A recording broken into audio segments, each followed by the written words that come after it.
Well, hello and welcome to the Horror Screams podcast. We are part of the Horror Screams Video Vault website, of course, and we have reached the summit of 33 episodes. Episode 33 is all about the Halloween movies. Not those ones, the recent ones. We're going to be talking about the trilogy of Halloween 2018, Halloween Kills and Halloween Ends, which is still playing in movie theatres because it's so new. And naturally, as you probably expect, we shall be spoiling the contents of those three quite recent movies. So please do not be angry if you find out the ending of Halloween Ends, because it's still in theatres or cinemas, as we say in the UK, and still on streaming if you are one that streams, not in that weird old lady way. Don't worry. So yes, we'll be talking about those three, having a good old chinwag, and sharing views on what have proved to be quite divisive movies, it's fair to say. But I'm not doing it alone like I do most things, especially later. I'm doing it with Pete. Pete's Hello. back. Hi, Pete. Welcome. Hello. Nice How to you see doing? you. It's all right, yeah. Oh, bless him. As they Looking say. forward to telling everybody how crap Halloween Ends is. Say what? You what? What? Scandal. Yes, who knows? I do not know. Pete has not shared his load with me in regards to Halloween Ends. Not this time. Exactly. The night is young, of course, and sadly I'm getting older. Oh well. Yeah. Don't we know Can it? perform for you after a few hours of assistance. My dance. Good God. Yes, well, welcome back, Pete. And of course, we are also joined by the Sarah Budd. Hi, Sarah. How's it going? Hey, that's very good, thank you. Yep, all good. I'm actually thinking, is this actually, look, have we been doing this podcast for like 2 years now? Because didn't it start on Halloween? Dun, dun, dun, dun, dun, dun, dun. Wait, shouldn't it be 3 years? Because, wait, if we're doing one a month and we're at 33. Yeah, it's about 3 years. Good God. We Bloody started hell. it before COVID, Sarah. Yes, we did. God, yeah, we did. Yeah, we did. Wow. So it's even longer than 2 years. Yes, when we That's started this, My brain can go back. I was a teenager. to it, Wow. maybe. Yeah, it's weird, isn't it? It doesn't feel like that long. It feels like 2 months. Absolutely. But yeah, you started with Halloween and now we're doing different Halloweens. Yes. In fact, when we started Halloween from 2018 was pretty new. They hadn't even made the other ones. They were just like a glint in John Carpenter's checkbook. Yes. God bless him. I love him. He's great, isn't he? Like, there's a great clip of him saying, well, the funny thing is they ring me up and say they'll do a new Halloween film and I bring out my hand and a check falls into it. It's fantastic. And I have to do piss all except redo my score and add a few extra bits. Well, welcome, Sarah. How has your previous month been since our exciting Last House on the Left podcast, which wasn't at all depressing? Not at all. Yeah, it's been good, thanks. The weather's calming down. It's actually getting all nice and autumnal and Halloweeny. Yes. It's my favorite time of year. Yes. Yeah, we're recording this on the 21st of October. And it will go out Halloweenish. Unless you're listening in January, in which case this is old news. And they've already made a new Halloween film with Jamie Lee Curtis again. Jolly good show. How's your month been, Pete? You can tell us. We're doctors. Yes, been fine. Been busy doing stuff. That's the gist of it. Probably illegal stuff, I would wager, knowing you. Knowing me. No. I'm going to step away from the podcast now. Oh, acting a bit shifty. Sure. That's a shame because I was going to do my Mustafa Akkad joke just because it seemed appropriate. Oh yeah, you mentioned to me and Sarah before the podcast you had a joke that you haven't told us yet, but we should laugh at. So we hope you can regale us with it now and share it. Share it with the world where everybody will. Laugh. Yes. Oh, yes. Well, thank you for your support of said joke, Pete. You are very welcome, Stephen. Hang on, let me introduce you. This here is Stephen with his wonderful joke, which is hilarious. It's probably the funniest joke I've ever heard, and if anything, he should start being a stand-up comedian. That's just the way it's going to be. Well, thank you, Pete, for this very spontaneous motion that you've just put in place. And I would prefer to be sitting down, but yes, if the joke takes off, as I think it will, then I'm happy to stand up for delivery of said joke. Yes. So here it comes. This is kind of the preamble before the joke. Then the joke will happen. Everyone will laugh, and then we can move on. And okay. Right. Do you want to count down? Do you want to count down? What, to the joke? Yes. It puts more pressure, but yeah, sure, yeah, sure. Okay. In 3, 2, oh God, 1. Tell us a joke. Hey, Pete and Sarah, how are you doing today? Is this a joke? Yeah, sorry, that's me setting it up. Oh, fantastic. Well, hey, I've got some news straight from Hollywood, guys. Apparently, the rights to the Halloween franchise have reverted from Blumhouse back to the Arcads again. Strange, hey? Ooh. I have to say that must have been quite a tough deal. Because the late Mustafa Akkad was a big part of the Halloween franchise, and the joke is based on it must have been quite warm out, hasn't it, for October? Yeah, yep, sure is. And it was a bit drizzly this morning. Yes, yeah. The school run was a bit moist, wasn't it? Well, not that you were there, and I was. It was moist in a weather sense, and not because of the coven of school mums. Anyway, yes. So today it's all about the Halloween movies. That's the only joke that we'll ever do in the podcast. Until next time, when there'll be a hilarious Final Destination related joke, not giving away the subject of next month's podcast. Could be anything. Could be Paddington 2, which actually Paddington 2 is one of the best films ever made. But I happened to watch, this is unrelated to Halloween, I happened to watch a film called The Unbearable Waste of Massive Talent, which is the Nicolas Cage movie where he plays himself, which is adorable if you're a fan of Nicolas Cage especially. And one of the best things about it is it has a wonderful Paddington 2 joke, stroke, moment of loveliness. So yeah, check it out. It's Nicolas Cage, he's playing himself. Okay. It's really good. If you're a Nicolas Cage fan, obviously not judging by this reaction, then do check it out. I like Nicolas Cage. He's fantastic. It could be I have heard nothing but good things about that film. It's really sweet. It's not, and yeah, the good thing as well, it's not like fana. It's not like mocking him or anything. And obviously he's playing himself, but it's quite affectionate, and there are jokes about different things. There's a kind of joke about the Wicker Man remake and references to Mandy and what's the other big ones? On a scale of your joke to it's not funny, where would you put that film? What, the Nicolas Cage film? Yes. It's definitely up there with the Mustafa Akkad joke, yeah, for sure. It's okay, somewhere I'm going to add it to my watch list. Thank you. Yeah, I think this will become a benchmark, the Mustafa Akkad joke, for people checking out amusing films. Yeah. Excellent. This has really taken off more than I thought, actually. I might have to consider that stand-up, sitting down comedy thing. Yeah, no, it's really good. And Nicolas Cage, of course, is in the, whatever it's called, he's playing Renfield, right? Or the movie's called Renfield or something like that. Nosferatu. No, bless you. I should get that looked at. It's probably COVID. Oh, God. COVID cough alert. You can catch it through the internet now. Apparently it's mutated again. Well, it's a virus. Oh, that's true. Yeah, no, Nicolas Cage is a real gem. And he plays himself rather well. Very convincing, I thought. He plays himself rather well. Well, that's glad he can act being himself. And it starts off with a scene from Con Air, which of course is one of the great action films of the 90s. Put the bunny down. That bit, yes. I felt very nostalgic, but tragically realised how long ago the 90s were as I was watching it. But yeah, do check it out. All Nick Cage fan. He's a real gem, and he actually really can act, as anybody who's watched things like Leaving Las Vegas or Wild at Heart. The guy's got massive talent, and he goes crazy. He bought a castle. He buys things like dinosaur skulls and Edgar Allan Poe's whatever, and has enormous debts because of his elaborate spending spree on things he doesn't need, and presumably marrying people and divorcing them and stuff. Yeah, but yeah, the man's a legend. Indeed.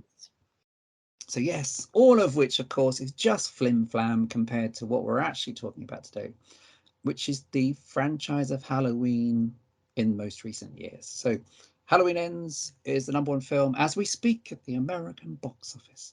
Mm-hmm. It is raking it in, as they say, and it's out in good time. This trilogy has been around since 2018, directed by David Gordon Green, with the return of Jamie Lee Curtis. And Halloween Ends, if I'm right, is the 13th Halloween film. 1, 2, 3, 4, 5, 6, 7, 8. Really? Yes. 13. Right. Yes, indeed. And quite nicely. Obviously, the first of these came out in 2018 for the 40th anniversary. So it's H40.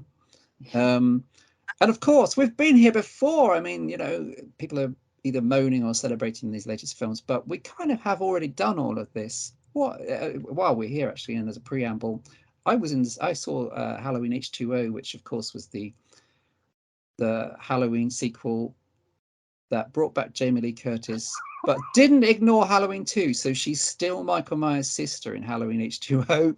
Yes. So it still makes sense that he's relentlessly pursuing her because he's got that grudge against her, which obviously is ignored by the most recent ones. But regardless, it's still ignored Halloween's 4, 5, and 6, and obviously 3. But still, I'm a big fan of Halloween H2O. I thought it was actually...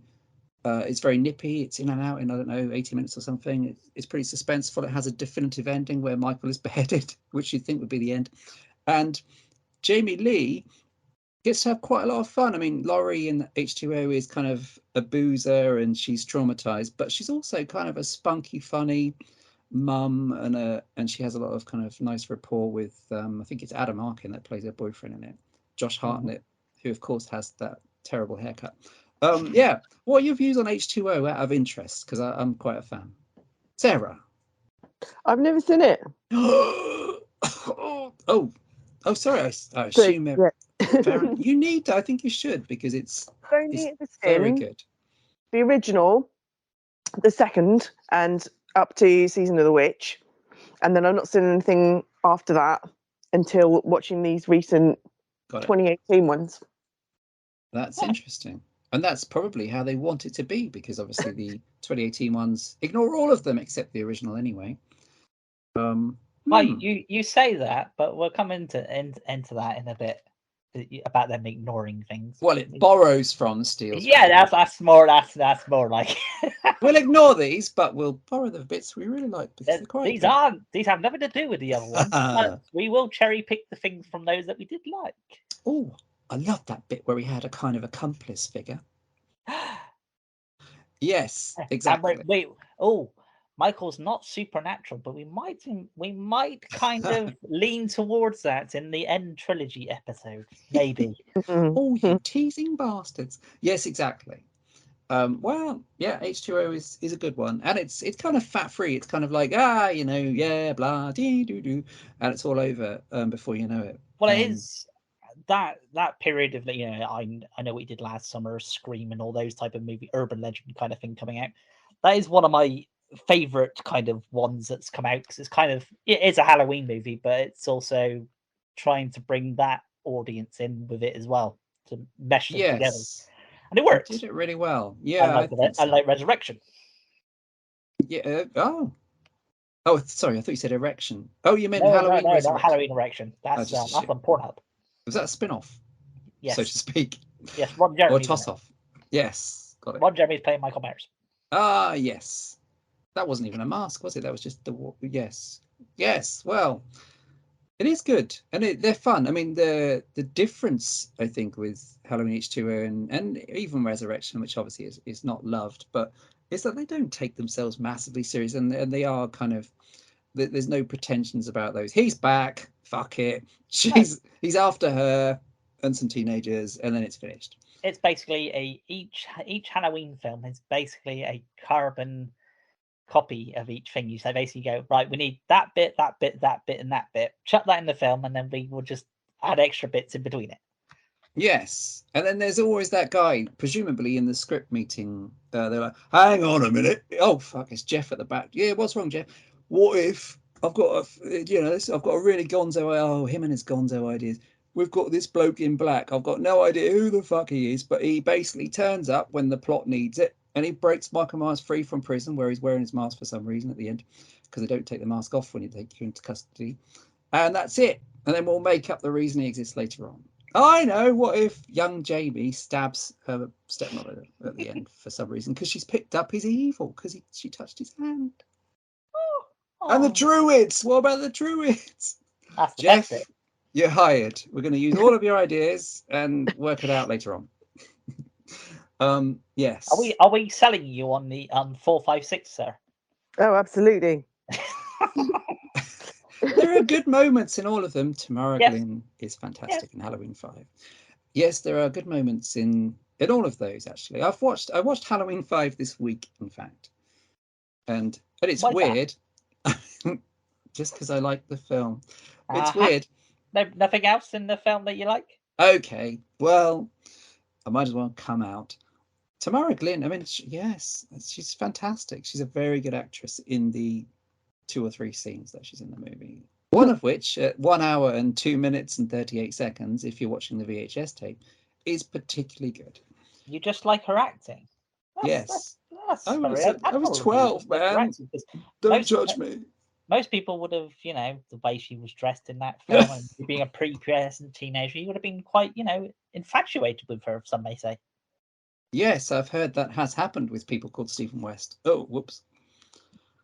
Or other people are available, like Stephanie East. Stephanie West. Yes, exactly. She's the worst one for it. And Stefano West. Oh, Stefano Westia. Yes. The Italian fans of Halloween. Yes. Stefano. Rumbled. But yeah, there are good things. You watch them and they're quite. I've rewatched 4, 5, and 6 probably a few times, like with the other 3 at the start. Maybe 5. Again, Stephen. Yes, Mum, I'm watching it again. It's like the best film ever. Like it's better than Citizen Kane. Stephen, are you sure you're watching it for the film? Yes. Where's the toilet roll? God. You're going to put Kleenex out of business, Stephen. That's not possible, Mum. They're a multi-million-pound company. And I'm helping them on the way. I'm terrified that this is just a flashback to me being 12. It's very disturbing. Yeah. So yes, Sarah, your homework by next Halloween 2023, that's not a movie, by the way, or it probably will be, is to watch Halloween 4, 5, 6, 7, aka H2O, Halloween Resurrection, and Rob Zombie's Halloween and Halloween 2, which... Oh, yeah, them. Oh, yeah, well, they're both very good, which we did discuss at one point and probably should have a proper old chinwag about at some stage. But yeah, so yeah, it's a mixed bunch. But they all do their own thing. Some of them ignore the other things. Some of them are like, oh, what about this? Rob Zombie, I think, was probably the only, whether you like them or hate them, was probably the only director that came along and actually made films that you were like, wow, straight away, this is clearly a Rob Zombie film. The other films, could be by John Smedley Smith or Bilbo Baggins, and you wouldn't know any difference. But at least somehow in this very old franchise, he was allowed and able to kind of put his stamp on them again, whether you like it or not. These movies as well, I mean, I think are different. I mean, they are definitely the cool thing, I think, is David Gordon Green, who directed them, isn't a horror guy, so that's quite interesting. Before he made stuff like Pineapple Express, comedies and stuff like that. Same for Danny McBride, who co-wrote these things. And I think that's interesting because we know that non-horror guys or girls in the past have made great horror films, like William Friedkin, The Exorcist. He's not a horror guy. He's a director that made a horror film, and Stanley Kubrick with The Shining. So I think that actually really helps these films, which I think are very effective, all 3 of them in their own ways. And Danny McBride, who's a comedy guy, you kind of see that creeping in as well with stuff that we might discuss along the road. But anyway, so Halloween 2018 is the beginning of this for the 40th anniversary, which, as we said, wipes the slate clean. Because let's face it, if you take on that the other films past Halloween 1978 exist, you've got to deal with all that shit. You've got to deal with he's my brother. You've got to deal with the Darth Vader plot twist of Halloween 2, which John Carpenter himself admitted was, a desperate measure to come up with something and hated it. Laurie, I am your brother. It was that time of. Hey, Michael doesn't speak. Yeah, he does. Oh, I've seen a different cut of Halloween 2. Not that one. Oh, God. And so it begins. So, yeah, and you've got to deal with the niece and the annoying things like the man in black and what the druids. But as Pete suggested, they find a way to, however you want to phrase it, homage or borrow the best bits, the greatest hits of Halloween's 2 through to whatever at some point in these 3 films, which, again, I think works quite well. But, yeah, so it's a reset. And yeah, tell us about Halloween 2018, Sarah. What's it all about, Sarah? So it starts off. Is it 40 years after? Yes, 40 long years. Yeah, 40 long years, and it basically starts off with Michael in a mental or a high security prison, being visited by 2 journalists that in the 40-year anniversary want to try and speak to him, which is ridiculous because we've already said that he doesn't speak, but they go to the prison anyway and stand and stare at his back whilst trying to ask him questions. And then he tries to provoke him by producing the mask. And that's basically how it kind of starts. And then it kind of goes into Haddonfield, 40 years on. Laurie and her daughter and her granddaughter are all slightly, they're kind of estranged because Laurie's gone a little bit mental, like she normally does. She's a little bit paranoid. She's like kitted out her house like the A-Team or something. She's out there target practicing and stuff. But yeah, she's kind of like alienated her daughter and her granddaughter who are trying to live normal lives in the town. It's coming up to Halloween. Parties are happening. People are talking about the boogeyman, and Michael's still spoken about every Halloween type thing. And then Michael does the usual thing of they think they're going to do a prison transfer, so we're moving Michael and a bunch of other prisoners out on Halloween, which is never going to go right. And the bus crashes. Michael escapes on Halloween and causes general havoc. There's a very high body count. He does some really cool kills, doesn't he? His first port of call is to find the journalists that visited him that are staying in Haddonfield, and he steals his mask back and that kind of stuff, and then goes on a killing spree to find Laurie, who's adamant that he's after her, but nobody else believes her. Yes. And yeah, it all kind of culminates in him going around trying to find her and members of her family and killing along the way until he finally does find Laurie's house. In a nutshell. Have I missed anything out? Steven?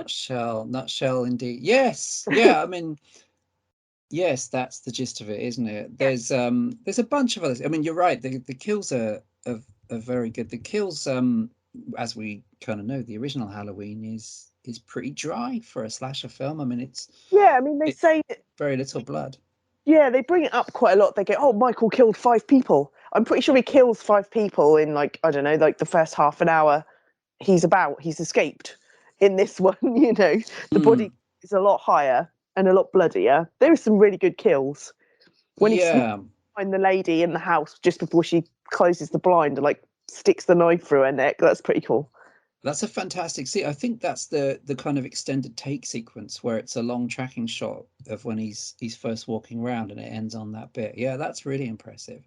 But I think in the original, I always thought that in the first, the John Carpenter one, that he enjoys scaring people as much as killing them. There's a lot of build up where he's just popping up from somewhere, or he's obviously he does things like he dresses in the sheet to, he could just kill kill Bob, but he chooses Linda rather. He chooses to dress in Bob's sheet to kill her. So whereas this, it's closer maybe to the Michael Myers of the Rob Zombie films, especially the bit where he stomps on the head of that that dude. Is closer to that brutality, because the zombie one is really brutal. And when we get to Halloween Kills, it's probably just as brutal as anything in the Halloween series. But yeah, it's different. It's recognizably Michael, but it's adjusted for our times where they know that in a 2018 version of Halloween, they can't just have someone bloodlessly stabbing someone and that's all over. It's and everyone's kind of linked to everyone as well. It's not just random people. You've got the whole Halloween party going on, and people's kids of the babysitter and the kid that was being babysitted in the original. He's kind of going after their kids and stuff like that they don't realise at the time. And Michael probably doesn't have a clue. He's just going after them. But because the story's gone round and everyone knows each other, they're kind of linking them all to each other and who they're going to get next. Yeah. And the people in his house, when he goes back to his house as well, they're my favourite people. It's a Big John and Little John. Or have I skipped? Oh, that's possibly that's the gay couple from Halloween Kills, but yeah. Well, they're a trilogy. It's okay. It's called, apparently this trilogy is called the Halloween Saga. They really thought long and hard about putting it, didn't they? Wait a minute, that's the Star Wars saga, isn't it? The Halloween universe. Oh, if they say that, I'm out of it. Conjuring universe, go bollocks! Not the Conjuring universe. Go away. I can't wait for Doctor Strange to turn up and turn everything upside down, and Michael Myers is not who you think it is. It's actually Laura Strode underneath the mask. Good God! Everyone's disappeared into ash. Yes, not that ash. Although you wouldn't mind disappearing into ash, would you? No, I was going to say he can come along, so to speak. He's so dirty, Sarah. It's ridiculous. Taking this podcast into Pokemon. That's weird. you weird people. Oh, he's only 12. Oh, I don't know. La la la la. We can cut that bit. Yes. Well, you mentioned the podcasters. Yeah, they're a bit weird. I mean, I'm not sure if I like them. They're very British. All the guys, are they both British? Yeah, they're cast at Haddonfield. Yes. You're waiting for them to get. I mean, they are there to join the dots and get killed off quite early. How do you not know they're British, Stephen? It's clearly obvious because they're in an American film and they're talking. Bloody hell! There we are. Yes, kill off the Brits early on, get rid of the Deadwood. That's the idea, isn't it? Yes, not that Deadwood. Yes, it's yeah, I mean, there's things in here. Those guys, I mean, they do serve the purpose, and I really like. Actually, I think that's a really effective sequence at the asylum at the start. That's a proper kind of, oh, we're back. That's a proper tension building. We haven't really been properly at the asylum in the Halloween films before, I don't think. Unless I've forgotten something. I like that the beginning bit just before it hits towards the actual opening credits is the provoking of Michael to get him to talk by showing him the mask, and it stops of him doing his Tom Atkins impression, but but this time shouting about the mask instead. Yeah, that's such a great opening. Yeah, I think the anticipation of what's to come is massive. And the callbacks to the earlier films, I think, are really good. It's a very effective, mostly off-camera bit with the prison transfer that you mentioned, Sarah. Yeah, I was then going to say, they don't make a big thing about it. You just know he's going to escape. You don't actually have to show how he actually does it, do you? Because you just know the bus is going to crash and he's going to escape. So they really should put more security on these type of buses. They don't try to drag it out by concocting a way of showing that, because we don't actually need to know, because we know that's going to happen. Yes, yeah, exactly. But it's a callback to a scene of kind of thummy violence in Halloween 4, right, Pete? I mean, there's a lot of callbacks to the earlier films in this 2018 version. Perhaps you could take us through some of the many references, not just necessarily to the original Halloween. From the first film, or as in this whole trilogy? Well, in this one, the 2018, yeah, there's a bunch. In this one, particularly, maybe to me, I seem to remember there's a whole bunch of kind of echoes. Well, there's the bus one that you just mentioned with the part 4, and then there's a few shots specifically, like Michael Myers standing around, kind of umming on. They're very not quite carbon copy shots of the ones from the 78 Halloween film, but it gives you that nostalgia kick when you're watching it, because you go, "Oh, cool! They put that bit in it." Just because you could look at it too, as you could go, "Well, they could have done something original," but then it wouldn't be a Michael Myers film, would it? If you did that, so. What else did you spot?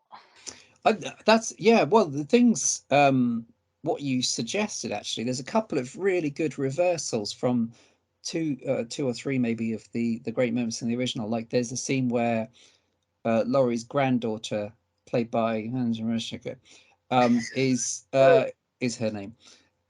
she's quite a likable character in all these 3 films, but you don't really I mean, she's not got a lot going on, has she? She's a bit kind of like, it's her, she's back. Yep. Anyway, yeah, there's a scene in this 2018 one where she's looking out the window, just like Laurie was in the classroom in the original. Yeah. And instead of Michael outside, it's Laurie staring back at her. Oh, it's her grandma. And there's another reversal as well, where instead of Michael Myers' body disappearing from a fall from like a balcony or something, it's her. Yeah, it's Laurie. Yeah. So there's some nice kind of, I guess the whole point is a shift in power, the power balance between the two. When you've Laurie seen those, prepared.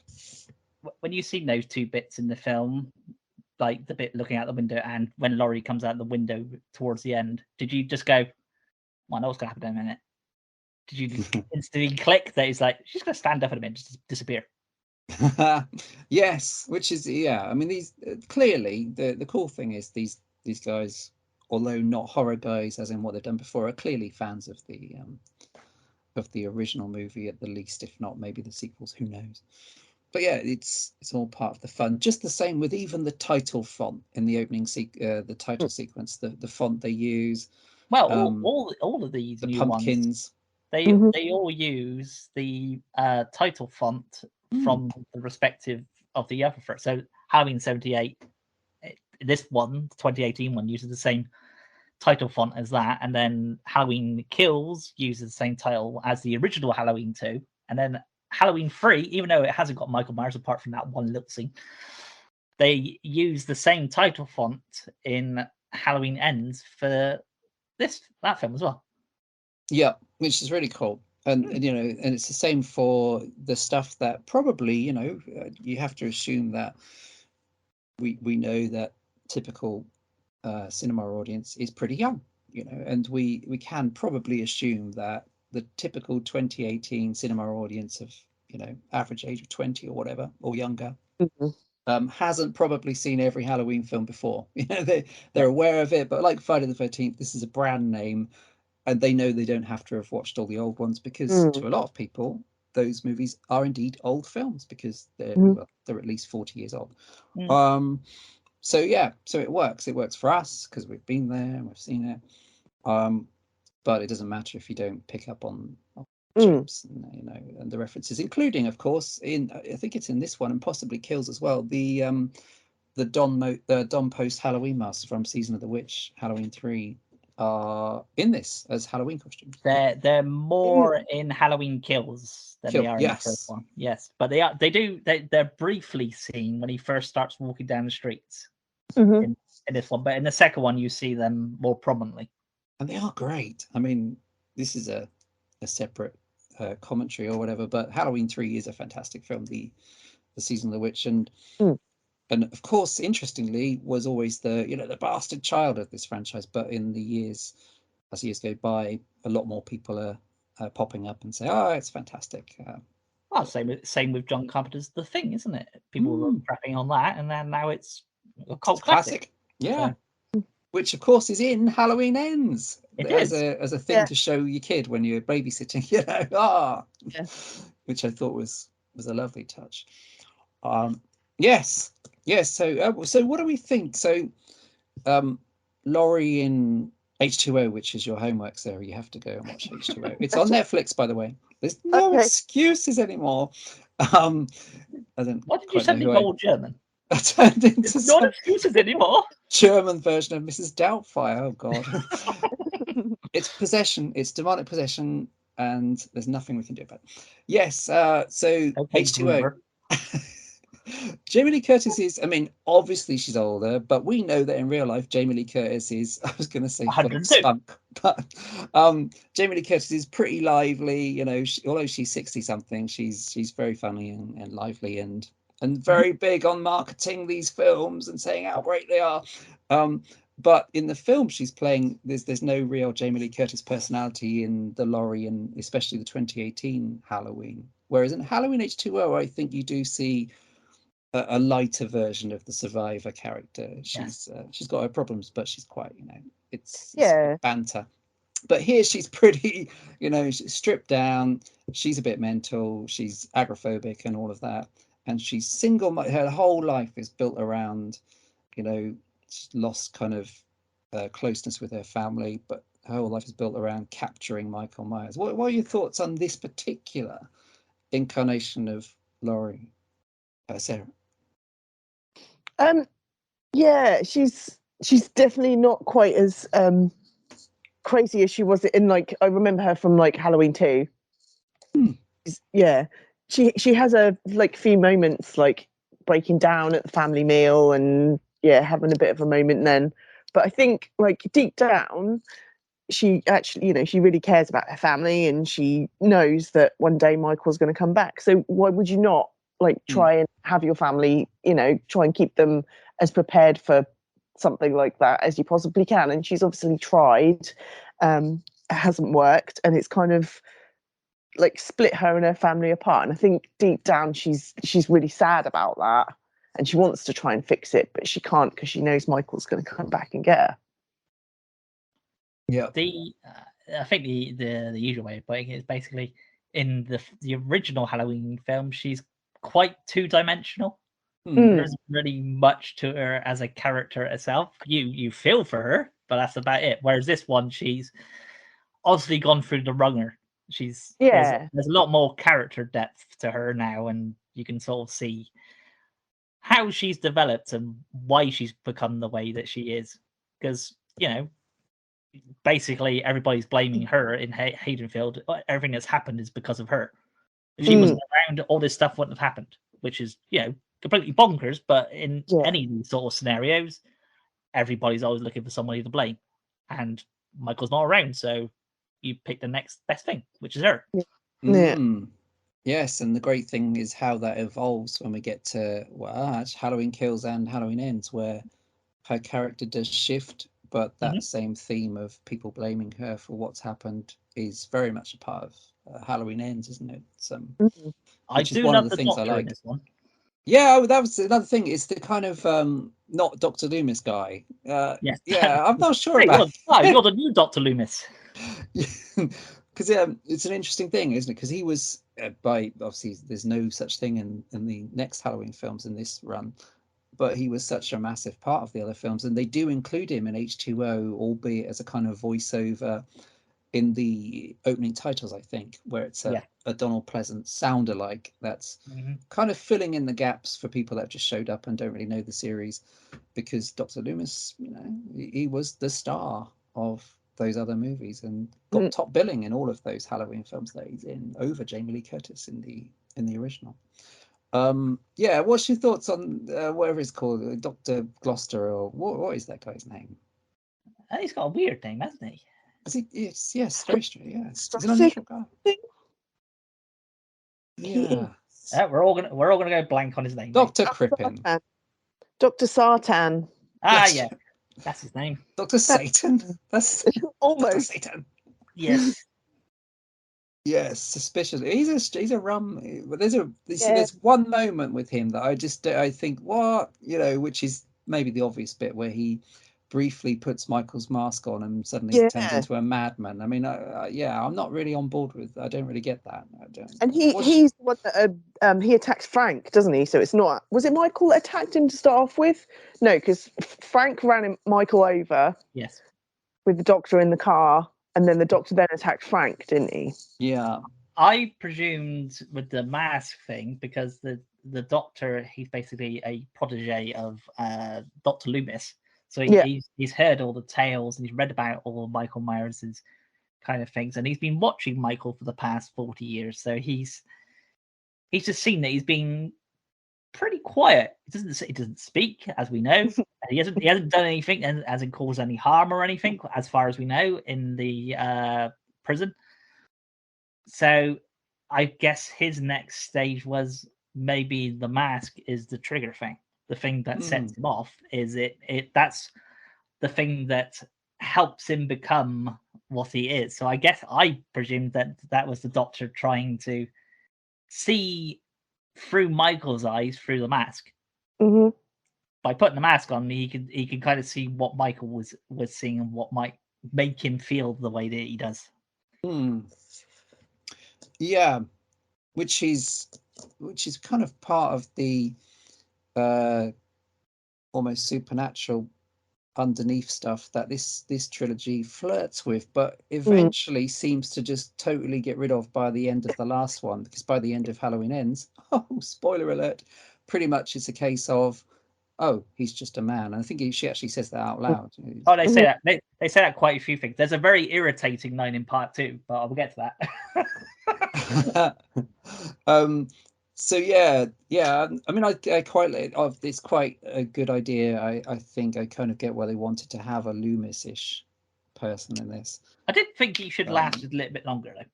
Yeah, it may have well worked if they'd have given him a chance to expand. I mean, it's a very good cast. The actor playing him is very good. I think Judy Greer, who's part of what is, let's face it, the kind of cast you wouldn't have got in terms of experience in earlier Halloween films when they were lower budget, and but she's very good, although she didn't have that much screen time, but she kind of really works, and it's quite a shock what happens to her later on in the next chapter. And we have to say, one of the sweetest and nicest things about this, in a very quiet way actually, and it kind of sneaks up on you, is Will Patton as the town sheriff, who's a fantastic actor who's been around forever, but is particularly lovely, I think, in these films. And I mean, he's a great character, right, Sarah? I'm a big fan of Frank.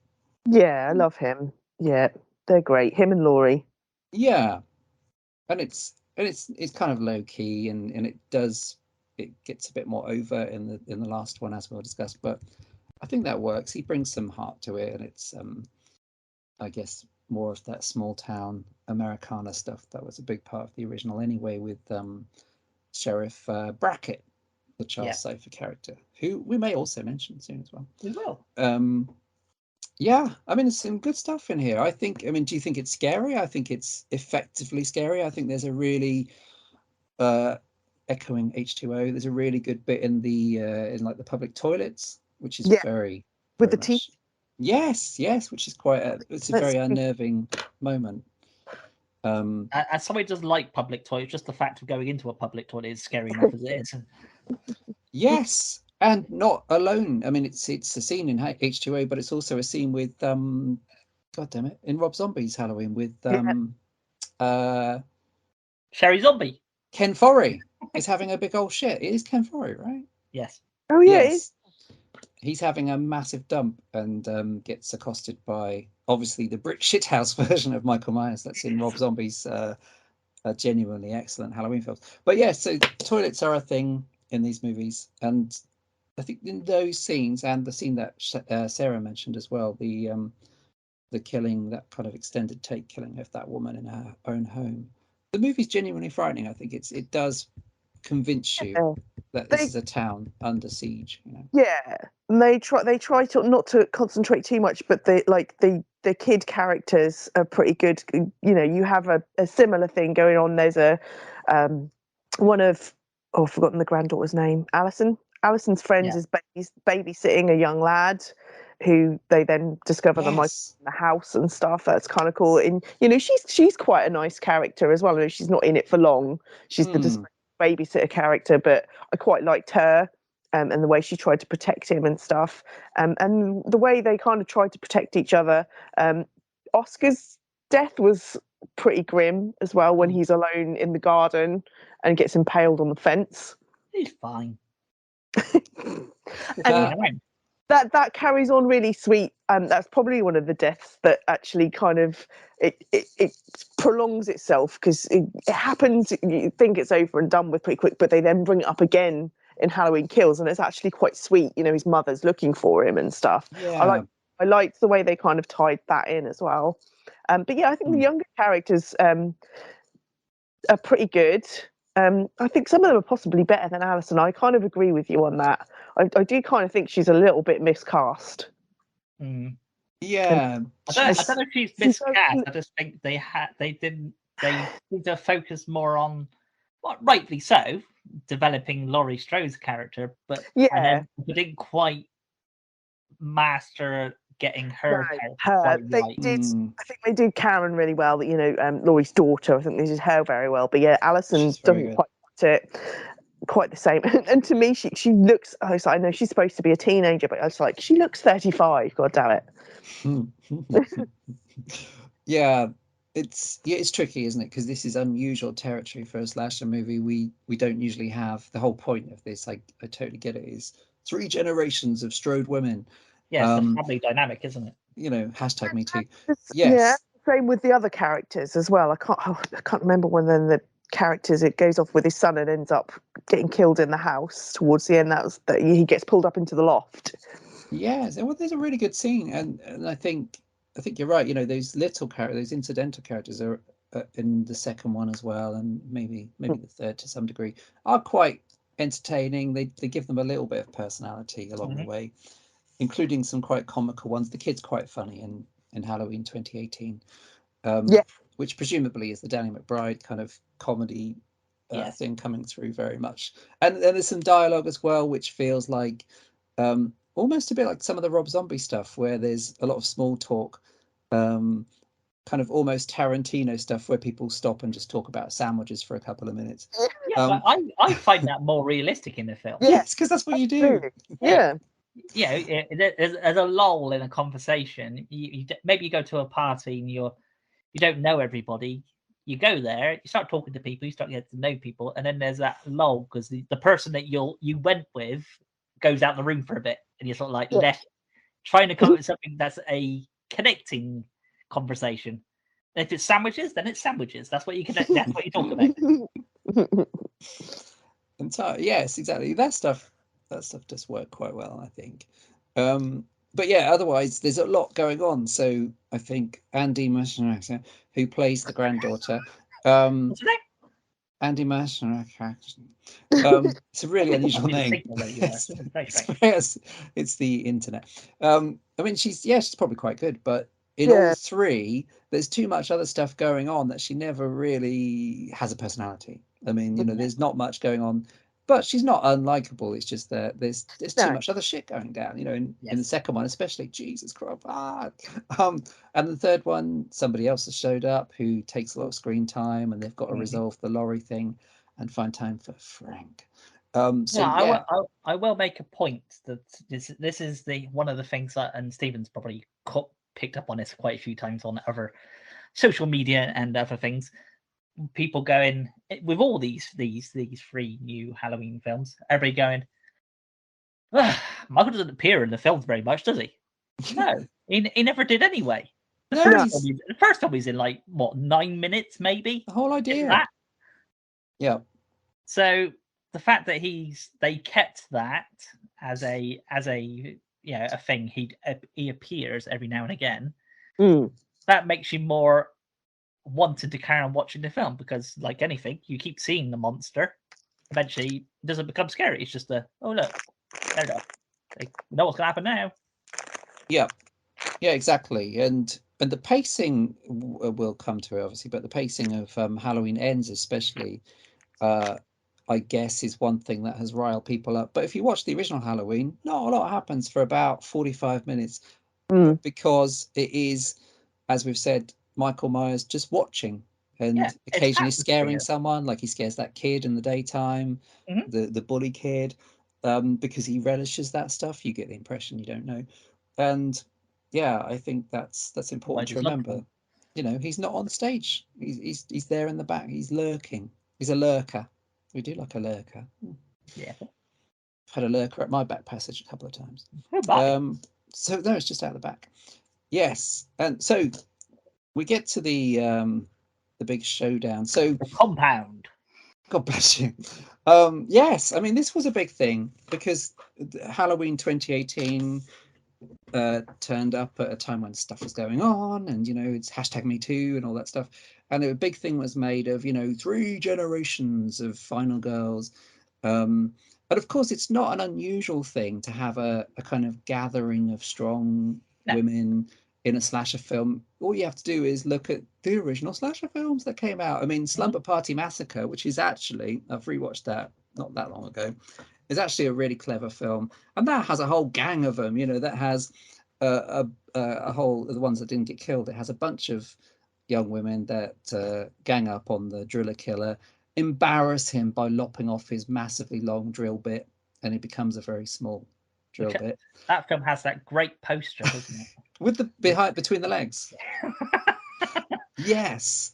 And you know, and people, I mean, this movie is very good. I do like this film a lot, but you know, this film, for some, the people that liked it, for some it's kind of revolutionary. Oh yeah, it's like a feminist slash film.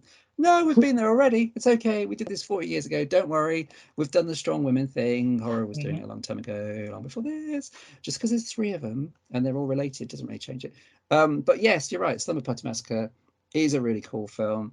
And it's also very self-aware, long before Scream. Oh yes. That said, I think this does it quite well. I mean, it's tricky because, you know, again, it can be a bit cluttered because you've got 3 characters to track. But I think the finale is quite effective. Judy Greer especially is really good, as you said, Sarah. Jamie Lee Curtis, we know, is very good because she's always been good. And I think, you know, the big showdown in this, to me, is really well done. I mean, what's your thoughts on the old finale, Sarah? Yeah, I agree. It's really good. I love how Laurie's kitted out her house as well. Yes. Having the little basement, like little cellar-y bit underneath the kitchen counter is great. Yeah. Yeah, no, she's put a lot of thought into turning her house into a massive trap and how it's all going to end, knowing that he's eventually going to come there. And yeah, I agree. I think there's some really good moments, especially with the daughter. She pulls that massive, like, kind of bluff on Michael to get him to come out as soon as she sees him, and then Laurie appears behind him. Again, Alison doesn't do a lot. No. Oh, what, Andy Mushroom? Yeah, no, she doesn't do a lot. I think she gets to like kind of slice something. That's her name. She can't help it. It's what she was born with. Andy Mushroom Cat. Whatever. Yeah, give it a name and live with it. It is a great sequence, and you do actually think, you know, well done them. They finally done it. They've trapped him. They're going to set the house on fire. Yes, and it convinces you, I think, because I think possibly like all 2 of you, all of us, all 2 of us, which is a lot to keep up with. I watched this in the cinema. I did with all 3 of these movies, and in the cinema, even though I kind of know it'd be really shocking if Jamie Lee dies, but I was still caught up in it. I still thought, well, anything can happen. You know, this has really got me. This is actually like, oh, you know, there's 3 of them. Are they going to bump off one of them, or they have the balls to do this or that? Yeah. It's very effective, and it's an extension, I suppose. It's kind of what the Laurie's house is. What I imagine a Laurie or a kind of 2018 age version of Nancy Thompson from Elm Street would have, because she was big on anti-personnel devices and home improvements, not home improvements. Yeah. What's the other word for traps? Yeah, and I like that. She even buys a book at one stage, which I think is literally called, you know, essentially How to Trap a Undead Slasher in Your Home, or possibly not. Yeah, what do you think about the final showdown, Pete? I quite like the final showdown, though there is an element in the house which I thought, well, you thought all this out very well, you know, having these shut down blinds coming down for each room you saw, which I thought was a really good, smart idea. Is instead of just having that the door's wide open and Michael could appear, well, he can't appear now because he can't come through the rooms because the shuts come down. There was this bit in it. I was like, oh, this is really smart ideas, the way you set up your house in your compound. There's one bit I went, well, that's a bit stupid. She has a wooden door with 2 glass panels down the front. She has all these locks down the side of the door, you know, padlocks and bolts and everything. People get. Then she has this crossbar that goes across the 2 glass windows. And I look at it and go, why would you do that? Yeah, you're trying to secure. You secured your house with God knows what else: barbed wire, razor wire, mines, and bottles have a sentry gun out there as well. And then you got glass door. Why did you think about getting rid of that? It's the aesthetic, Pete. You know, you've got to have something. It looks stupid. It lets the light. You tell her that. Keeps it bright and airy. Well, I think she should have thought about it better, and she got herself in her own problem. Only got herself to blame. Exactly. She sorted out that window, she wouldn't have burned down her house, would she? I reckon she might have slightly overspent on the kitchen counter. She What might do have you run mean? out. Yeah, Yeah, Jealous she of her might doesn't everybody have that in their kitchen? I would so want that in my kitchen. That would be It's cool. ridiculous, isn't it? Yeah, I know. But yeah, Oh, maybe God damn maybe she overspent on the kitchen counter, and that was the only door she could afford at the time. She's like, "Damn, got glass panels. it. Get some bits of wood to fall down in front of it. It'll be fine." Evidently, I was the only one that picked up on that and thought it was a bit stupid. Oh, you know me, not observant, really. Yeah, no, it's all really good, isn't it? Yeah, that's kind of it, isn't it? You kind of think, right, okay, so Michael's been burnt alive allegedly in the cellar of their house, and Oh no, that was crispy. the other thing when they shown that metal draw down thing, and with the guns in it. I was like, you're holding the camera on that bit too long. That's coming into use later. Hang on a minute. Yes, which is the same actually when we get to Halloween Ends, where there's a slightly lingering shot on that industrial shredder thing. Yes. I wonder if that will take part in any form of the film's finale. I mean, could that possibly make a reappearance? I don't mind certain lingering shots in films, but when it's like the holding a shot specifically on something, and you're like, that seems very non-sequential to most people. But as somebody who's seen hundreds, if not thousands, of horror films, you say, well, that's going to come in handy later. Like the Michael in Last House. Yeah. The remake. Yes. Yeah. And there's a bunch of slasher movies about microwaves. Yeah. Seems to know an awful lot about these. Yes. Which is still part of the fun. Yeah, no, it's a good movie. Nice that they brought back old Nick Castle. Yeah, who's been there from the beginning. It's a shame Donald Pleasance couldn't have, lived a bit longer. I mean, he'd be about 100. He's in Halloween Kills. Oh, well, we'll come to that. Yes, that's a very good talking point. I love the fact that they brought him back for that. That's amazing. Me too. Necromancy has come a long way. Yeah. Oh, what about the score? I mean, for all of these, we should say that. Not very original, is it? It's like copy of the first one. No, I think you'll find they've changed the. John Carpenter. In there. He's back. John Carpenter. He loves his keyboard, and he's working with his son Cody and Daniel Davies. And I actually think, obviously, it's the one for one and all for one. Musker hounds are always. It's the theme is back, which they stole from D'Artagnan. Even though D'Artagnan came afterwards, but that's they went forward in time. John Carpenter's got a time machine. They used the Bill and Ted's phone booth to change it. But there are some, all the way through, it may just be me that listens to these in isolation on Spotify later on, but all the way through, there are some pretty fine new cues in there, as well as the expected variations on the yada da da da theme tune, which is cool. I think they did a good job. I think, in the cinema, especially, these movies sound tremendous.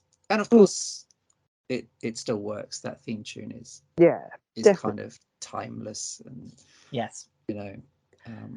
did notice that when I went to watch the third one the other day. I was sort of watching some of the other people as they were sitting down, and it came into the touch music hitting, and they sort of see their body language change. And I'd say that thing, no matter if this is only the first Halloween film scene, maybe you haven't seen any Halloween film, but that song, you know what it's from.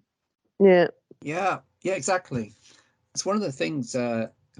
Watching John Carpenter films when I was a small boy in the 80s, he was like the first time I realized what I suppose a director was, because I was like, well, these films all kind of look the same. They're John Carpenter films. Admittedly, they have John Carpenter's Halloween at the start, but still. And it says his name at the beginning. That gave it away. But the music, and I kind of twigged. He's doing the music. It's Dan. It's D'Artagnan from the future. But yes, it's tremendous, and it's great to think that whether they've seen the old ones or not, that this is kind of, it obviously has, because they've made a lot of money and people have come back for the sequels. But it will work in every generation when we're long dead, which will obviously be in 100 years' time. What was your twos? Well, there's two things I say. I like the way that they made sure that Michael's mask was aged. I did like that. Yeah, it looks fantastic. Yes, yeah. I love the age look. I also like the fact with all three of these, you never see his face, because that's something that people always wanted to see in all the. You can see it briefly in the very, very first one, but cleverly, yes, yeah, but you don't see his face properly in any of these ones. You see little glimpses of it. Yeah, you know his age, but that's it. You don't see anything else, which I like the fact they did that. But the thing I was going to add, what did you think when Judy Greer walked up the steps at the end of the first one? And then she sort of stares out the window.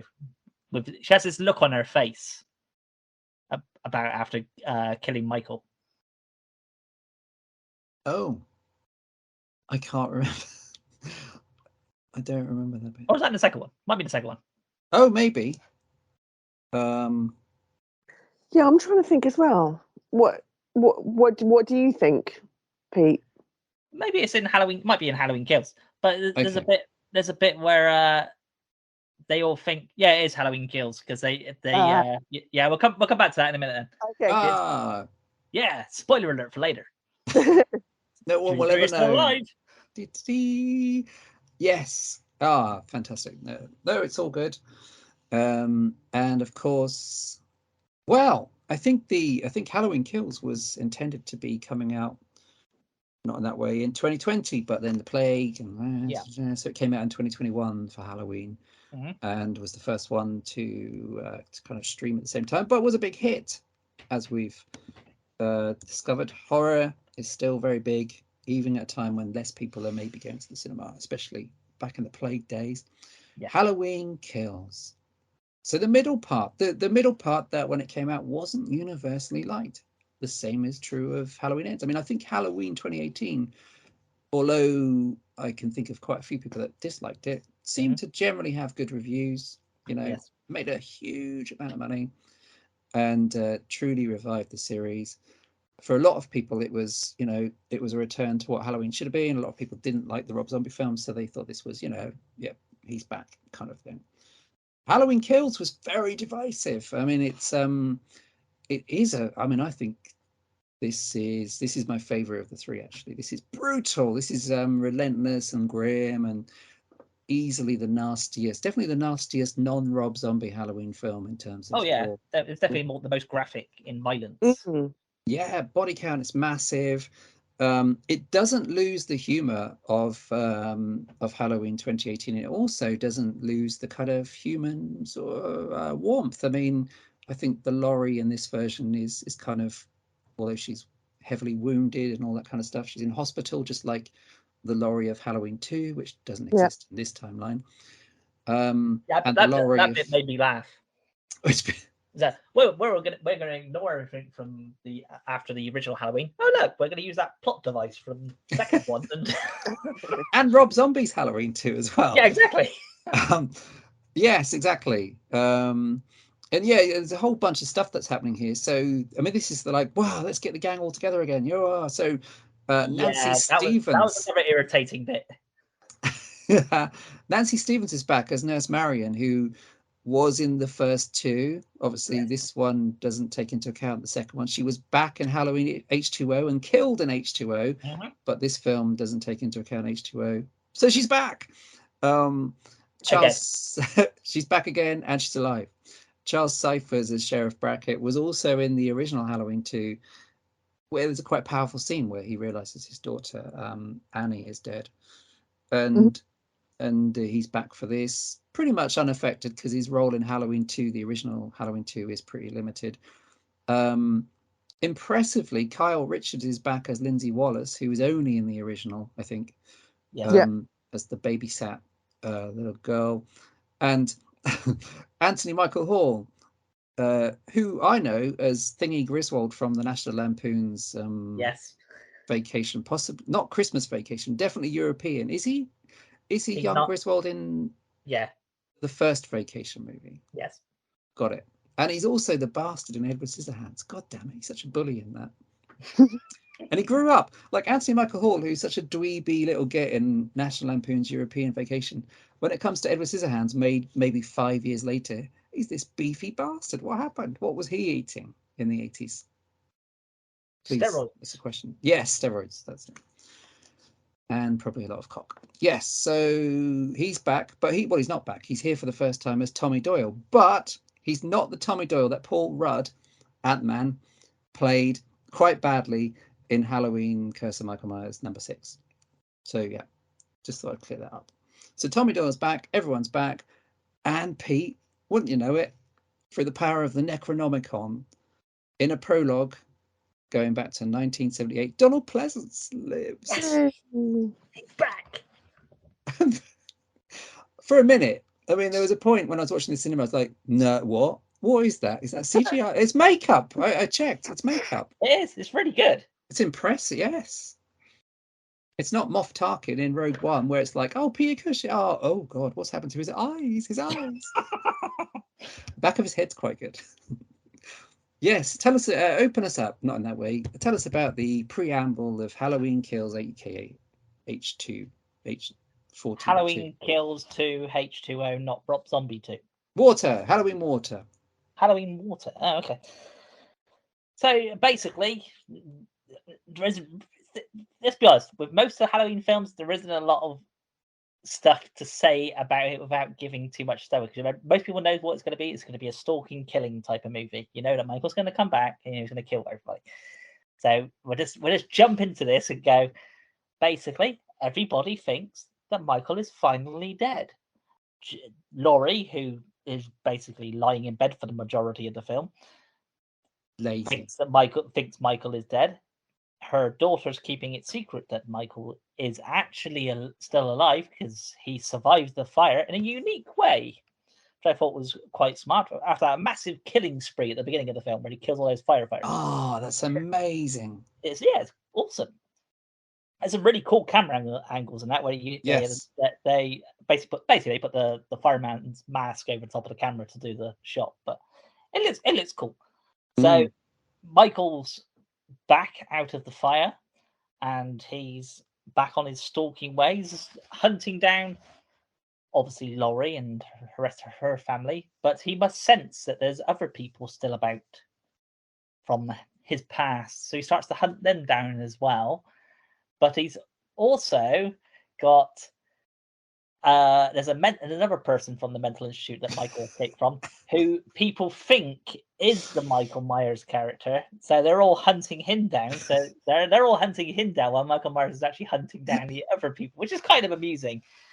But there is some elements in the second one which watching it again, I can see why people did find this kind of irritating in the cinema. The line that I pretty much guarantee most people would find irritating is "Evil dies tonight." Yeah, because there's a 10-minute sequence where somebody says a line, you think that's a bit cheesy when they say it. I think it's Tommy Doyle says it. He says it, yeah. and then there's like a 10-minute sequence where everybody's could be talking about the washing up or cutting the grass. But you know what's going to happen tonight? Evil will die tonight. What the fuck's that got to do with you just talking about? Everybody says. I know they're trying to entice a mob mentality, because the mob mentality people start saying it after a bit, but it's the fact that everybody's saying this line and it's in such a weird way. It's like, that seems really stupid. What did you two think of that bit? I agree. It's cheesy and annoying, but the whole bit is batshit crazy. That whole bit is like absolutely nuts. It's like Michael's kind of a side note. Yes. Let's concentrate on hunting this poor little guy down in this hospital room that you just know that it's not Michael Myers. You know, Tommy should do that, but he's dead set on going after him. You should know that is definitely not him, even though like Karen is like screaming at them to stop. It's not him. Yeah. But remember, evil dies tonight. But it's not him. Yeah, exactly. And yeah, they basically just force this guy to commit suicide by jumping out the window. It's actually quite sad. You feel sorry for the poor little escaped mental patient. Where the hell did the rest of them go? Yeah, I think Michael killed the majority of them, and they do make a brief moment. I think it's pretty much at the beginning of Halloween Kills that they say, the sheriff does say, what happened to the rest of them? And he said, well, we caught 3 of them chasing butterflies down the road. Yeah, I do remember something about that, yeah. Yeah, so what did you think of the Evil Dies Tonight bit, Stephen? Because I think that's the bit that most people would find mostly annoying. There's another bit as well, but I think that's the main bit that people find a bit irritating. Well, I actually love it. I think that's because this is my favorite of the 3. You're one of them. You're I'm one of them. Zombie lovers, aren't you? Well, yes, actually, but yeah, and I do reckon. I mean, I think that's a powerful moment where, well, distractingly, my friend who loves these films as well refers to that other mental patient as Danny DeVito's retarded twin brother. And while I recognise Danny DeVito anymore, if I know that. Oh, phew, sorry. Danny DeVito is bad. Oh, well, anyway. He's so little, isn't he? Yes. And I think that's a powerful sequence where he gets hounded and... that bit's fine. It's just that 10-minute sequence where they're all saying that Evil Dies Tonight bit. It's really stupid. I love the angry, but I love the fact that this is the Donald Trump version of Haddonfield, make Haddonfield great again. This is that, basically. And it fits because... Although it was coincidental, I think, because there's always one, Sarah. There's always one. But it is. It's fantastic. Because I think this is a coincidence because, as far as my understanding is, this was completed in time for Halloween 2020. But given that this came out in the year that Donald Trump managed to stir up a mob to storm the Capitol building in America, I think this is exactly the Halloween film that belongs to 2021. I love those scenes, and my favorite scenes from earlier Halloween films are kind of similar. Like, I love the bit in Halloween 2, the other one, the original one, where the Myers house is under attack because Haddonfield has gone batshit, and I think Loomis refers to them as a tribe. One of their number was killed, and they want revenge. And in Halloween 4, where the beer bellies, the local pub guys, because as usual, the sheriff's fucking useless. The police are doing shit all or are dead. So the local kind of rednecks go out and try to kill Michael, but accidentally start killing each other. Fuck! Oh, that's Jim. That's Jim Harper. You've killed Jim. And in this, it takes it to the natural end. America, we know, is descending into stupidity to a large degree because of right wing, the rise of the right wing. Not just America, here as well, obviously. And I think these scenes are fantastic. I love the idea that this mob is gathering. It's not subtle, but then there's not really any time for subtlety in the world we live in, where it's all gone to shit anyway. And violence begets violence. Michael's killing people, but this bunch of bozos are going to do the same because they're all, batshit bonkers. And Anthony Michael, it's very one note. Anthony Michael Hall's performance is shouty McGraw, but I think it works. I just like it. I think it's the Donald Trump version of Haddonfield. The bit before that when Michael gets the middle-aged lady, the married couple, and the young lady in the car at the playground is really good. Scary, yeah. There's some fantastic kills. It's what I love about it is heartless. It's completely heartless. Everybody's fair game. I really love the gay couple you mentioned earlier, Sarah. Yeah. Big John and Little John. They're genuinely lovable and funny. Yeah. And it's painful to see them killed because they could inhabit a different sequel where they actually survive for much of the film, and it would be great to spend more time with them. What is this with the light thing? The big light bulb thing? What is that? This one? She gets it in her mouth, so to speak. Yes, he turns one of them into a jack-o'-lantern. Yeah, that's very good. I like that too. What did you both think of them bringing in characters from the very first film? And sort of, I liked it. Yeah, I liked the generations as well. Them having their kids and stuff and trying to protect their kids. I don't mind the generation thing. It's more we're gonna. To me, it's another one of them cheap nostalgia type things. These characters from this film, so we're going to slide them in. But they seemed kind of, to me, I was watching it, I get why they're there because they're part of Haddonfield and whatever, but they did seem kind of out of place. They kind of went like little chess pieces. They kind of like, here they are. You recognize them. They might not last very long, but here they are anyway. That's how I see them. Yeah, she was the dinner lady at the school, remember? Hello. Thing. Yeah. Oh, yeah, you remember that one? She was in the first one for like 2 seconds. Oh, okay. Because it's Tommy Doyle's. It's Tommy Doyle's little speech at the Halloween. Oh, Tommy. He's like, "Hi, many of you might not remember me, but I was that little boy." That's Troy McClure from This Is The Simpsons. You may remember me from such films as Bikini Blanket Bingo. You telling me that you've lived here for 40 years ever since the murders, and none of these people that's in this room at this moment know who you are? Better clarify. Yeah, it's very cute, and as a fan of those early Carpenter films, there's something it's entire. It will mean shit all to teenagers watching this in 2020 or 21. But to see Charles Cyphers, who of course would turn up in all those early John Carpenter films. Oh, it's Charles Cyphers. Mm-hmm. He's the weatherman in The Fog, and No, he was the only one that I went, yeah, that makes sense. He's retired. He's looking old. Yeah, he's retired. He's retired from being a police officer. He's now just a security guard. That one I didn't seem that bored about, but it was look, this is the nurse. Oh, look, this is the babysitter. Oh, look, this is the boy that was. Yeah, what the hell? It's Lonnie. It's Lonnie. Yeah.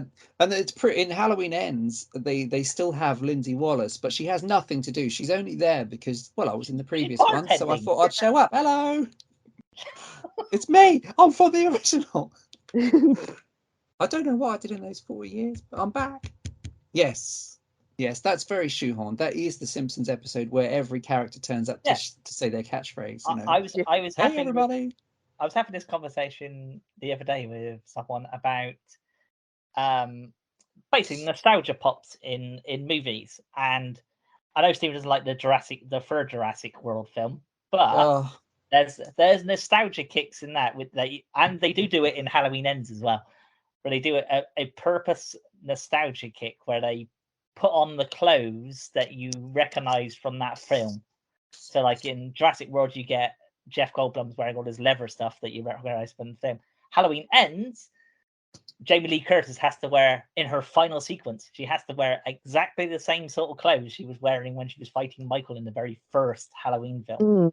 To give you that nostalgia kick, because you go, oh, no, that's good, isn't it? But I just look at it, that's a bit cheap. I get why they're doing it, but it's very cheap. Yeah. They could do something more. Yeah, if you can't write something that's not going to be a good plot device or people will like the character, it seems a very cheap way to kind of mar people's visions of it. It's that beer goggles kind of effect. And again, I genuinely believe at least half the audience won't even notice because they wouldn't have. If they've seen it, they may have seen it on their phone or something. But it's they might not have gone. Oh, she's for the nerds. Yeah. Or for the old, for the people that were there for the original bunch. Nerds or not. Nerds, I'm fine. But I did like seeing Charles Cyphers. Lindsay Wallace can go and do whatever she wants, but Charles Cyphers was. That was the other thing I thought was quite funny. Is in the Friday the 13th, later Friday the 13th films, you have a bit where a character called Tommy is hunting down Jason Voorhees. In this one, we have a character called Tommy that's hunting down Michael Myers. It did make me chuckle. I think there should be a spin-off, Tommy versus Tommy. Tommy Jarvis, go Tommy Jarvis. I reckon the next A Nightmare on Elm Street film, when they do another one, I reckon they should have a Tommy character in that as well. Just for the sake of it. Yeah. Yes. Tommy Lee Jones. He could show up. I mean, that's obviously a real person, but there's not other. Yeah, Tommy Lee Jones versus Tommy Lee. That could be a very different movie. Yes. Let's do it. Let's make that film. Actually, I'll see if he's free. Actually, I've got him on the speed dial, which all the kids have these days. Yeah. Did you two find anything irritating about the second one? I can see why people found this second. I don't mind it. There is elements in it I think that's a bit stupid. But I can see why people didn't enjoy this one, and I can see why people didn't enjoy the third one, which we'll come to in a bit. But was there any bits in this second one that you both kind of went, huh? I love it. I think it's great. I think it moves. It's got all the eye gouging stuff. I read some reviews, including by fans, that seemed to suggest this was too violent. I mean, it's just a bunch of killing. Yeah, what the fuck else did you expect? It's Halloween 12. I guess if they're fans of they're Van fans, they've watched all of the Halloween films and they've seen watching it as a Michael Myers type film, yes, you would say it's more violent. But as Stephen said earlier, things have changed. You need something to be snappy in a film to keep people watching. You can't. You can still do a film like the original Halloween, but you need to add elements in it to keep people's interest, because people will just kind of go, seen that, been there, done that. Whereas this sort of thing, you can kind of chuck it in there. And I kind of also looked at it as Michael's, he's been locked up for 40 years and he hasn't done anything. He got his first taste again in 2018, and now he's revving it up a bit. That's how I've seen it. Yeah, and it's sort of, and we know, don't we? We know that like times change. We know that Hitchcock, if he made Psycho in 2020, he would shove all the gore in there. Hitchcock got away with as much as he could in 1960. Yes, he would have shown boobs, and he would have had nudity in the shower scene and close. I reckon they would have had Vince Vaughn as cum shot as Norman Bates. That would have been a great casting. He would have had Vince Vaughn, joshing himself off senseless. I can still never forget those sounds. I watched that in the cinema. Tell me, Stephen, when you sleep at night, do you still hear Vince Vaughn jacking off? The terrible squishing of his cock. That could be the new remake, The Squishing of His Cock, starring Anthony Hopkins. Jodie Foster as back as Clarice Starling. I can still hear the cock squishing. Oh, I've gone now. The way it jizzed in the night. I wonder if Multiple Mix is still available for appearances. That's Multiple Mix in the next cell. Oh dear. I don't know what my point was. Yes. Yeah, no, absolutely. Times change. So, it would be foolish to assume that, if they could have shown more gore in the films that we kind of celebrate for being quite restrained, they probably would have done, because the audience would have demanded it, because certain standards are set. So this movie, as you suggest, is following the big franchises of recent times that have gone all out there. The Saw movies were huge. The Rob Zombie Halloween films were really brutal and made a lot of money. So yeah, it's just kind of how it is. And even the Friday the 13th remake is vicious in a way that the older movies weren't, because that's just kind of 21st century horror. It's harsher, it's kind of bleaker. It's not just a quick stab and they're down, it's more suffering. Well, I think a bit of a throwback to last episode 32, when we talked about The Last House on the Left. Oh, yeah. If you look at our contrast between those two films, there's different ways of showing violence. Yeah. There's you can show it all, or you can do more of a psychological element of it, or you can kind of tie them both together in a way that's not too degrading, but also people can still watch the film and not kind of go, it's a popcorn film. It's a film you can put on the background. Yeah. Yes, indeed. And this is, this is quite powerful. I think the violence does have a real impact. I think it's really quite shocking when Judy Greer is killed at the end, because she's a likable character, and it shows that, well, actually, I kind of think almost anything can happen in this particular run. And likable people, nice people die. Like, I didn't want Big John and Little. Unusually for a slasher film, where you usually just kind of ticking them off. Oh, there goes the sexist jock. He's finally been killed. Thank God for that. But the couple and the sweary old couple that are in it as well. In a short time, they're kind of likable, and this is having some kind of impact. So what did you take from Judy Greer's ending bit, where they go, they all kind of figure that Michael's dead, and that's it, he's done, finished, he's been, at the end of the film, basically, the mob gets hold and kicks the living shit out of him. Oh, that's a great sequence. It is a great thing, but everybody presumes he's dead, and then she just she has this look on her face where she's like kind of traumatized, but kind of hypnotic as well, where she walks up the stairs and she stares out the window, the same window that Michael always stared out of. What did you get from that? Well, Well, obviously, as we know, Michael appears like about 10 seconds afterwards and kills her. But there's that brief moment where she's looking out the window. Did you think of anything? Well, isn't that all part of the thing that they don't ever really commit to, which is the sense of this is slightly beyond that just bloody another window. human. That window. I should get that painted as well. He's probably looking at it and go, bloody cold the window. Double glazing. That's all he was thinking, and he suddenly just snapped because he was cold. He spent 15 years looking at that window thinking, double glazing? That's all it needed. What century is this town in? They don't even have a co-op. Yeah, no, surely it's all part of that kind of underlying stuff, which I always thought, especially the way Halloween Kills ends generally, with the Laurie voiceover and everything, that it was going down the more supernatural route. It was going to actually explore that.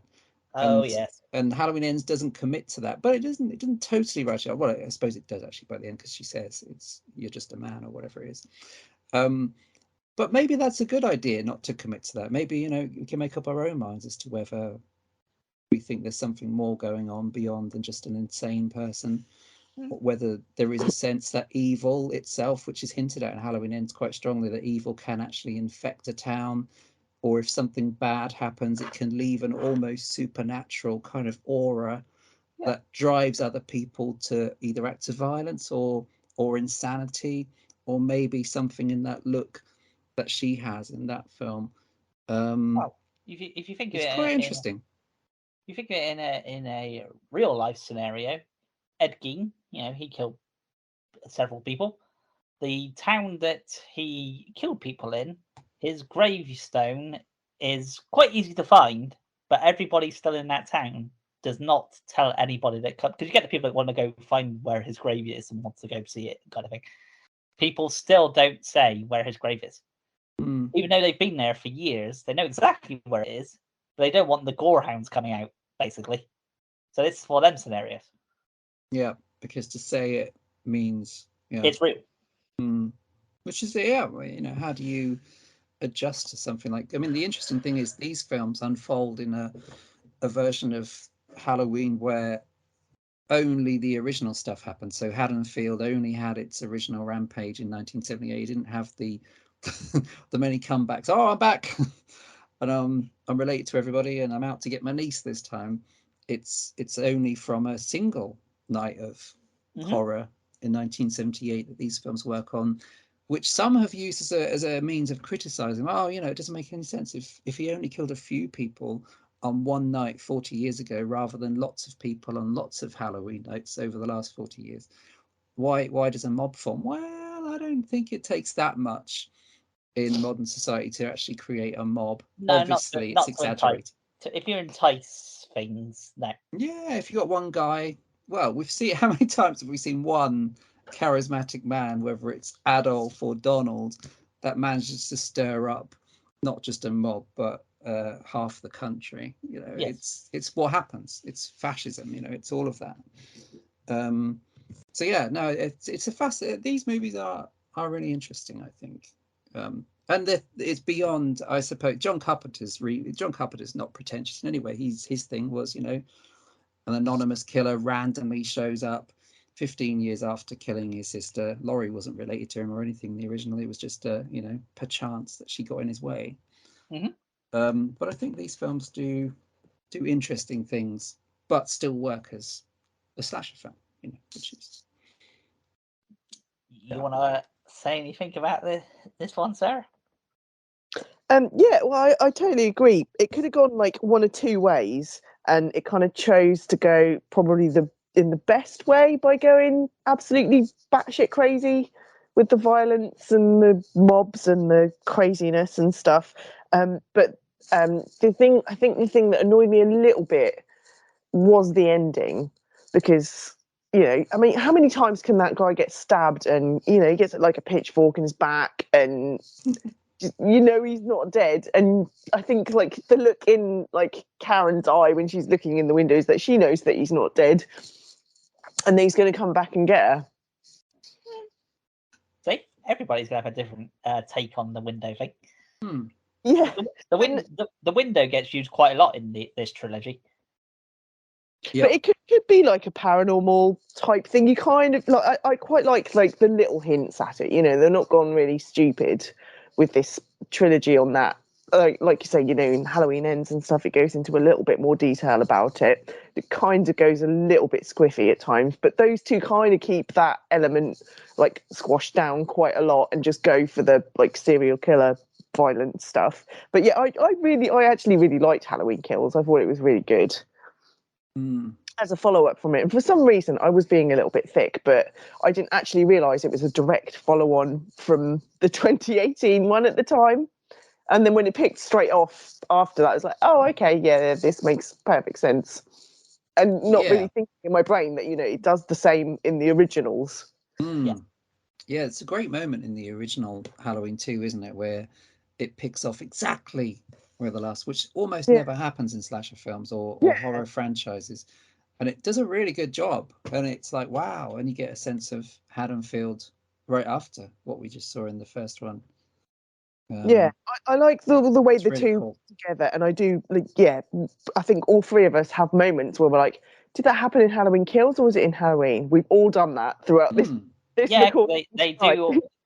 Because they all tie up reasonably well. They do kind of blur into each other.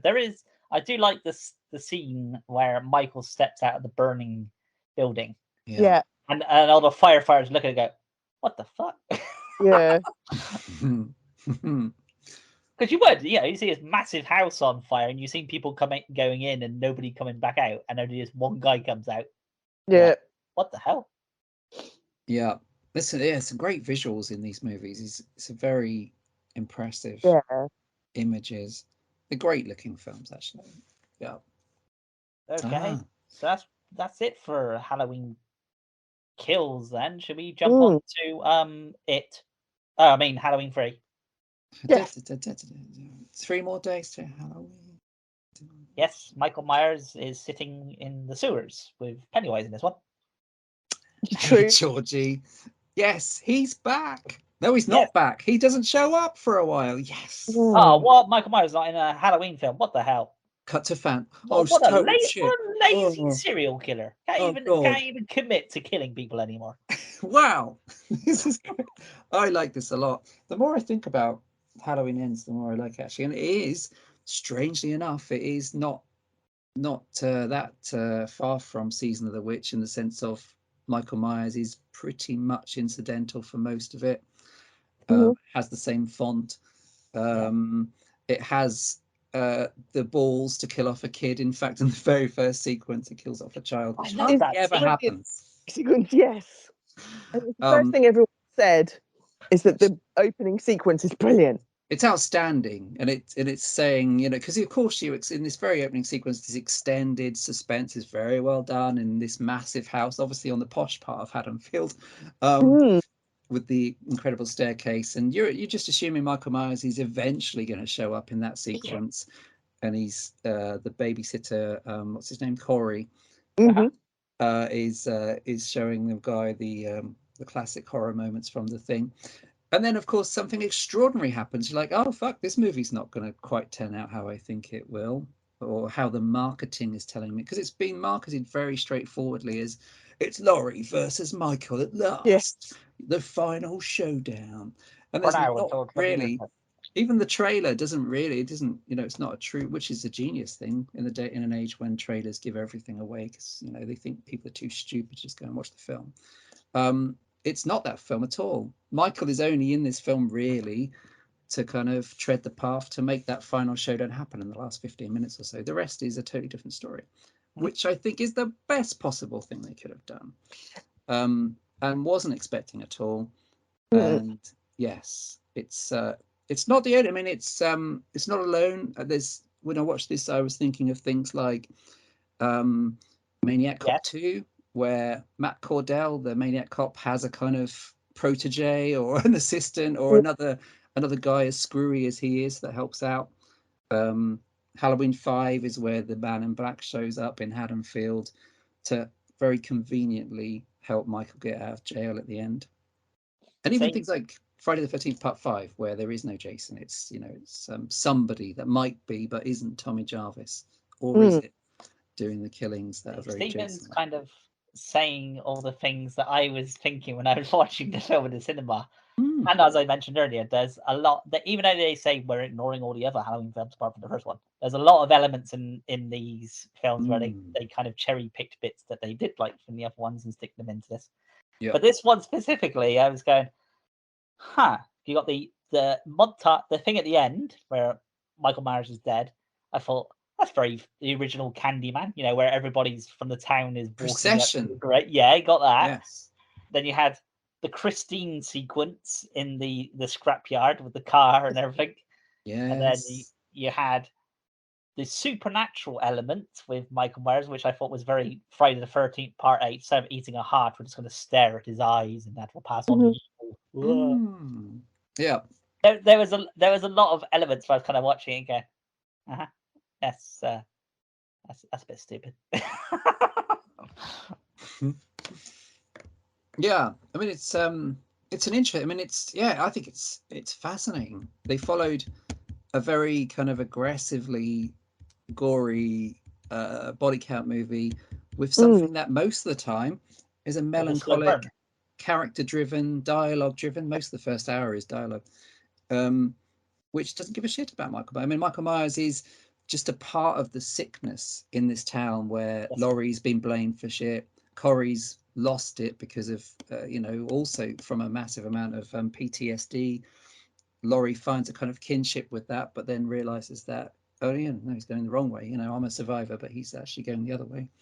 And Michael is only relevant when, certain things happen to make him relevant. But otherwise, it could have almost been made without him. And I'm happy with that. I don't need to see the same old stuff again. I mean, I've seen the big body count Halloween movie. It was called Halloween Kills. So, do something different.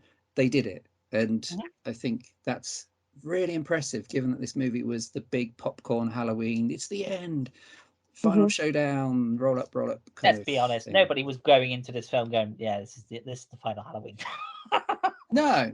And they deliver, they deliver what, as far as this can be, a definitive end. As far as this trilogy is concerned, yes. Yeah. Which is it. Yeah. Did you both think that Laurie might have jumped into the thing at the end? Yes, I thought that was going to happen. I would have, and yes, entirely. I would have thought that'd been quite a good way of doing it, because everybody's kind of blaming her, as to say, if it wasn't for you, he wouldn't be here. He wouldn't still be here. So it truly ends it. Yeah, she's there. She's gone. Yeah. But some people have got to bear in mind is watching this specifically this film is that Jamie Lee Curtis did have a bit of a hand in where she wanted the character to go, because she has pretty much said this is where she wanted her character to go. This is how she wanted it to end. So this is kind of Jamie Lee Curtis's, in her own words, saying this is her swan song of playing Laurie Strode. This is the final time for another 20 years, probably. But yeah, she basically has said in a few interviews that she just wanted to make a movie that she was very proud of, and that it kind of gives a definitive end to her story, which is fair enough. Feel like Harrison Ford. Everybody remembers him as Han Solo or Indiana Jones, but you can only play that role for so many times, and eventually you're going to have to do something, either pass the torch on or just kill the character off. That's kind of what she's done. She's not. Her character's not dead, but her story has ended. Yeah. Yes. And she's just going to go in there with Frank. Yes. In the second one, Halloween Kills, did you both get the implication that maybe Judy Greer's character might be his kid? Because there's a bit when they're both in the hospital and they're talking to each other, and he goes, "Do you remember that night when we kissed?" And then he sort of not twig, no. No, there's this bit. Maybe it's just me then. I was just sort of looking at it. Well, that kind of makes sense, because she would work out around about the age that you never actually find out who. Yeah, exactly. Who the father. There's always this inclination that. Yeah, maybe I just missed Frank that. Might be the something. Yeah, maybe. Dirty devil. Shocking, that is. Yeah, so he's very sweet, and that's There is we'll go backtrack and look at the rest of it, but there is I read an interview with David Gordon Green which said pretty much standard, I guess, for a movie at this level, Hollywood and everything, but they shot the ending that exists with the procession because they tried different things. They tested out previous endings, some darker, where maybe maybe she got killed at the end or something, and they went for something that he considered more optimistic, which it is, because there's a sense of moving on, which her character is kind of all about that in this film, despite the problems she faces in being labeled a weirdo or a psycho or whatever, and being blamed for past horrors in the town. So yeah, it's been through the mill that a lot of these things go through in terms of deciding, as well as her contribution as a producer and the most kind of powerful person in this mix, I guess, given how long her career is and how integral she is to these films existing.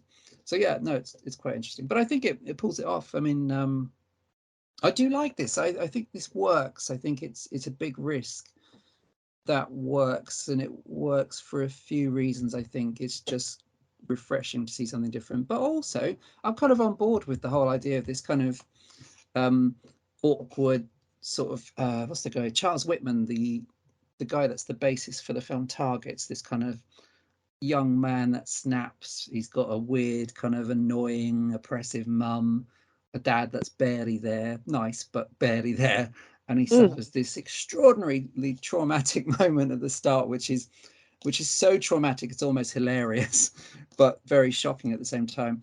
And I'm kind of on board with that. I mean, and he, from what I can gather from all the not actually that hilarious memes or kind of mock-ups of the poster that have shoved Corey in instead of Michael Myers on the original poster, because people are so clever that can use Photoshop. But I'm kind of on board with Corey. What's your thoughts about this whole new character that I don't think anybody was expecting to show up in the third part of a trilogy that has previously not had him? Sarah, what's your thoughts on him generally? I thought he was great. I loved the beginning. He's the main of like the opening sequence and stuff, and you really feel for him. Like, so downtrodden. He was going to go places. This shit happened. He gets accused of killing the kid when it wasn't his fault. It was an accident. That's followed him around. He's now having to like just work with his dad. Is that actually his dad, or is it his stepdad? I presumed it was his stepdad. It was his stepdad as well. I mean, he was a nice guy, but yeah, he doesn't do an awful lot and just gives him this job at the garage and stuff. And I think Alison kind of like pities Corey more than anything else, which is why like Laurie then kind of like tries to like match them up and stuff.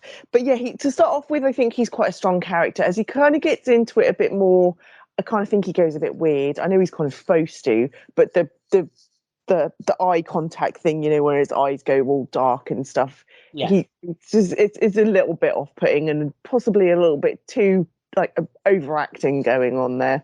He could have toned that down a little bit, but I think as a character, Corey is a good character. What did you think of? Well, there's two things I was going to say about Alison. When you first meet that cop that pulls her over, he's horrible. There's that. But it's very much implied that they went on dates or they've been dating. Yeah, that's like, he's like 72. Strange. How old is she supposed to be? We all know that she's a 35-year-old teenager, but yes. He's like way too old for her as well. But you can tell that, she does not want to be anywhere near him. Yeah, and then there's the. What did you actually think of them as a relationship kind of thing? Well, Corey and Alison. Yeah, it's a pity thing. That's what I thought. Yeah, she's broken. He's broken. She wants to try and fix him. He just wants to like kill everyone and run away. Yes. Stephen? Yeah. I mean, there's the bits you just mentioned in this almost 2-hour film. Include some of the things I would have trimmed. I don't care about that cop guy, and like you said, presumably they were shagging or something, which makes no sense. Although Alison Ransom is still such an underwritten character, so it's kind of hard to tell.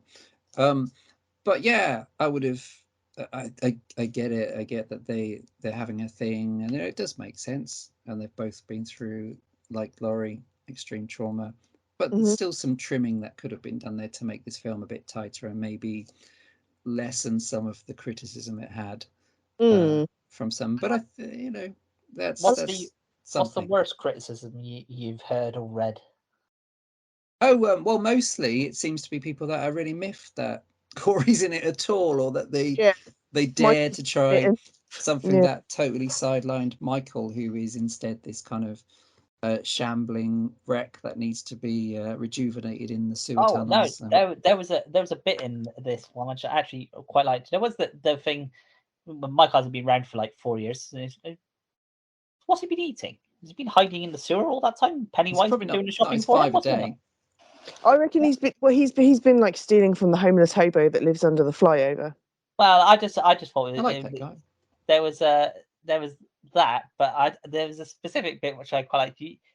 You could tell that Michael has kind of lost his way a bit. He's not strong and powerful as well. It's not until he stabs somebody in the sewer system, because he's shambling around like an old man. He's wandering, and he stabs somebody, and it's almost like that's his Red Bull. He stabs somebody, and suddenly he's full of energy, and he's suddenly back to fighting for it. I actually thought it was quite a good thing. So that's when the supernatural element sort of kicks back in again.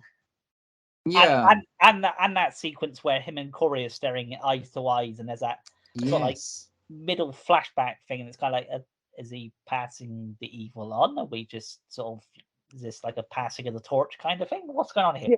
Or is he pitying? Yeah, is he pitying Corey as well momentarily? Because Corey's like, "Why am I the only person that survived?" And you like, you know that you've survived for a little bit. Yes. You're not going to survive too much longer, mate. Yes. You were fine until you stole his mask and you nicked his toilet suit. Now you pissed him off. Yeah, exactly. But yeah, I like the introduction when they went to the Halloween party and stuff, and he bumped into the mother of the kid that died in his care and stuff, and then he got kind of like thrown over the bridge and stuff by the bullies. That was quite good. I really like the soundtrack in this. I mean, obviously, like Stephen's already said about the soundtracks in the other two, but which are great. But this one's really good as well. I really love like the Dead Kennedys tracks and stuff that they use. Don't Fear the Reaper is back from the original.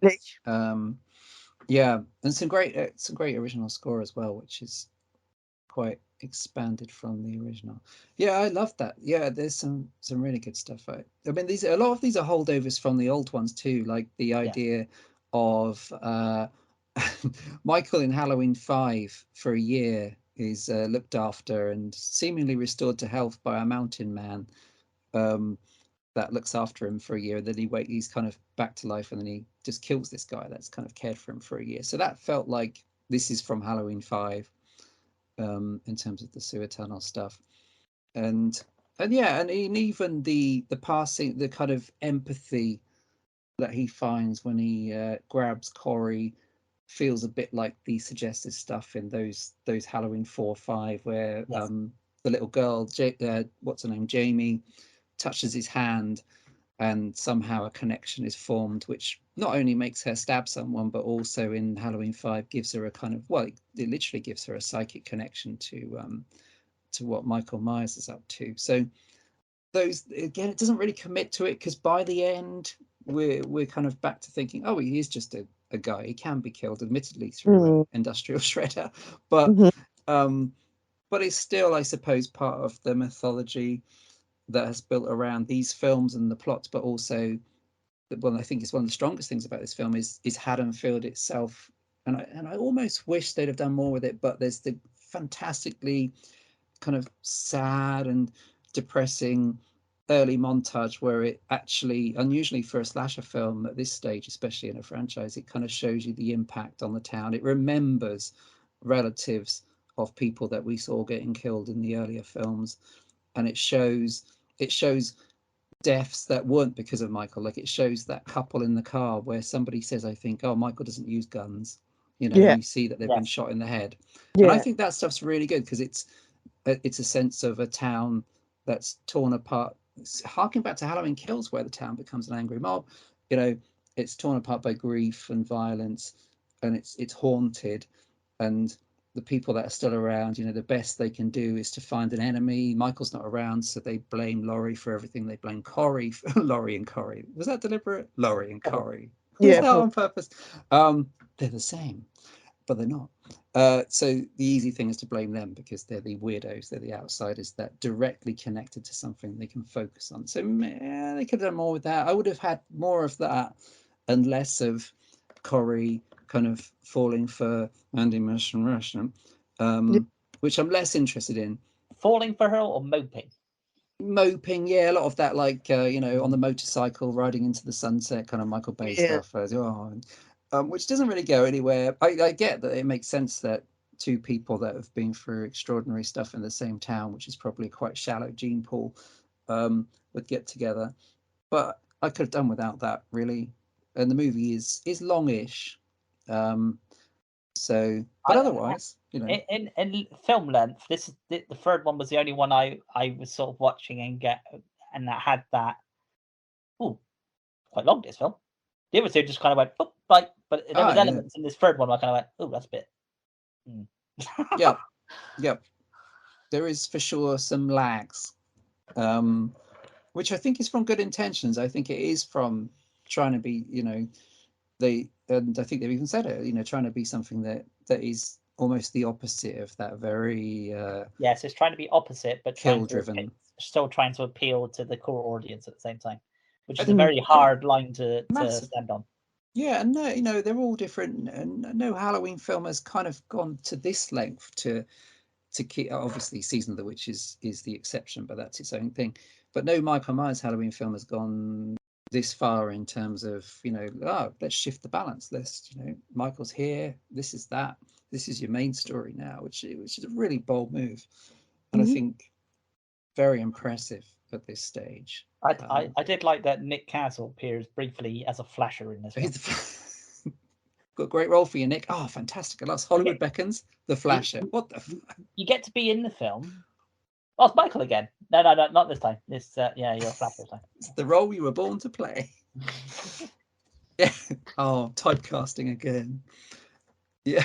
It's brilliant. Yeah, well, I mean, that's so I guess the question is, this is what they clarify as the end of the Laurie Strode kind of saga thing. And you saw Allison driving off, leaving Haddonfield, which doesn't really happen in Halloween films. People, for some bizarre reason, mass murders everywhere. They go, actually, it's probably quite a good place to set up home and have a family. It's quite comfy, and it was a really family community. Yeah. But she sort of drives off at the end, and you kind of get the implied that Laurie might go off with Frank to Japan to go see the cherry trees and whatever. Oh. Maybe. So there's sort of these elements where things are moving on. So if you was to say, okay, it's going to be another Halloween film, what do you do? Yeah, I haven't got a clue, because to me, I was like, well, he's finally dead now. I don't know quite how they'd bring him back now, unless they were to try. His head chopped off before. He's come back perfectly fine. Yeah, exactly. I don't quite know how they would kind of get him back, but I would think that I don't know. I haven't got a clue. How the hell would they bring him back? The idea I had after the film finished was, well, Laurie's been writing up her memoirs of all the things, and there could be somebody that picks up the book that's been following the murders and everything, and basically becomes a copycat killer. Yeah. And then that character stalking the Allison character in her new place, and it all leads back to Haddonfield. Yeah. So everybody starts beginning to think. That would be a way of doing it. Huh? That would definitely be a way of doing it. And then people would start to thinking that, oh my God, we thought he was dead. Because everybody would start seeing the mask and they see these killings are very reminiscent of what Michael would do, and they'd be like, oh my God, we thought he was dead, but he's not. The only other alternative is to completely retcon the series again. Yeah. Yeah. That's probably what will happen, isn't it? What would you do, Steven? Well, they should do what the idea that you said, but they should have it as in Friday the 13th, A New Beginning. The big reveal. It's Roy the paramedic again. He survived Friday the 13th. It's a crossover. Tommy Jarvis turns up. Margaret Rutherford or whatever her name was. Lindsay Wallace. Is that it? It sounds wrong. Yeah, Lindsay Lohan. Yeah, sure. Played by Margaret Rutherford. She should show up for no reason, just to make some sandwiches or something. Yeah. And it's Tommy Jarvis. No, it's not. It's Roy the paramedic. Yeah, I don't think they would be crucified if they did a kind of it's a whodunit. But that is a fairly logical thing to do. I think the most likely thing is there'll be at some point in the not too distant future there'll be another retcon remake, whatever they call it. It'll be a reset, akin to the zombie thing, I guess. Akin to just going back and starting over again, whether it's a direct remake or a kind of variation of the original to get it going again. They would probably more likely do that one, but I quite like the way I said to doing it, because it's kind of, it ties up Alison's character properly as well, as opposed to her just going off. Where's she going? Just off where? And because Laurie's not dead, you can still kind of have her character somewhere in the series in some capacity. Yeah, I do like the idea of Haddonfield after all of this, because I thought that was the most interesting bit of this one. The kind of town that bred someone like Corey, as well as his unfortunate event. I think that's quite interesting. The whole town with some kind of PTSD in some form or another, which could tie in with a further killer. Yeah, it reminded me of a character from Christine. I can't think who it was though. Some sort of nerdy guy being sort of bullied by people, and then it's the guy from Christine. It's Arnie Cunningham. Arnie, yeah. Christine is a great film, and Christine is probably very influential in a lot of things. Christine captures that small town. Yes. But it has the great scenes with the really uncomfortable scenes with the parents as well, where Arnie's been a doormat for his whole life and he finally stands up because he's got Christine, and he changes, and he has a kind of almost a fight with his dad, and his mum is, they're not very sympathetic parents. Something's gone majorly wrong at home generally. Yeah, I think Christine's a fantastic film. And not too far from the kind of characterization they were going for here with Corey, who is kind of sympathetic. Well, he's very sympathetic, in fact. And you're kind of with him. That's a really impressive first 10 minutes in this film. Yeah. No one, even the people that hate the movie, must admit that they were blown away by that moment. I've actually purposely tried to avoid as many. Every time I got, I don't know, social media or a review pops up somewhere, I've been purposely avoiding it. Yeah. Because I have seen a pop up on like Facebook or something. Somebody will Halloween Ends. Well, that was a film. Yes. Yes, it was a film. You're right. Oh, do you know what? I happened to glimpse something which refreshingly gave me a totally wrong idea of what the film might be. I'm almost embarrassed to admit it, but I happened to glance at someone's tweet, and I just glanced at it because I saw it was mentioning Halloween. I'm not going to read this properly, but I happened to catch it. Some words caught my eye, and it moaned about a love story, and it said something like, "Oh, they turned into Romeo and Juliet," and hilariously, because obviously I had no idea about any guy like Corey or anything, but hilariously I thought that meant that Laurie and Michael were going to like get it on or something, which isn't far from like the wildest imaginations, because that's exactly what happens to Hannibal Lecter and Clarice in the novel of Hannibal. Yes. Not the film, which I was really disappointed that the film didn't go there, because the novel is wild and the novel is mental, and the film is good, but the novel of Hannibal I get the way out there. I get the Romeo and Juliet reference that person's saying. Not in regards to Laurie and that's what I was expecting. Michael. Yeah. It's like, at last. The mask is off. It's two star-crossed lovers trying to get together to kind of put their fingers up to everybody and say, we can make this work, but then eventually doesn't work. Their love was doomed. Yeah, very much. Yes, it's just Romeo and Juliet. In a small town. Yes, exactly, yeah. But I was glad that was my expectation, because obviously then I was surprised by the old Top Gun scenes of them riding off. Yes, and some doves flew off because John Woo was directing it. Kenny Loggins on the soundtrack. Down for the danger zone. Yes, but that was there's good in all three of them. Middle one's my favorite, but I think they're all actually, it's pretty impressive. This far on in the series, whether it's retconned or not, is still pretty impressive.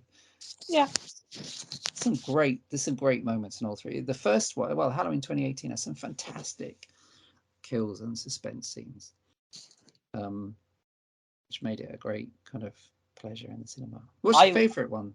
That's exactly what I was about to say. Is if you used to put them in this trilogy in all the Halloween saga, as apparently this trilogy is called, because that's very original, is basically the order they came out.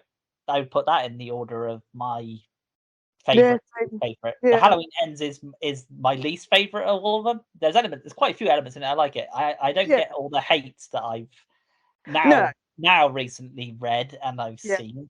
That's kind of I actually only watched it last night, and I quite enjoyed it. It was a very enjoyable film.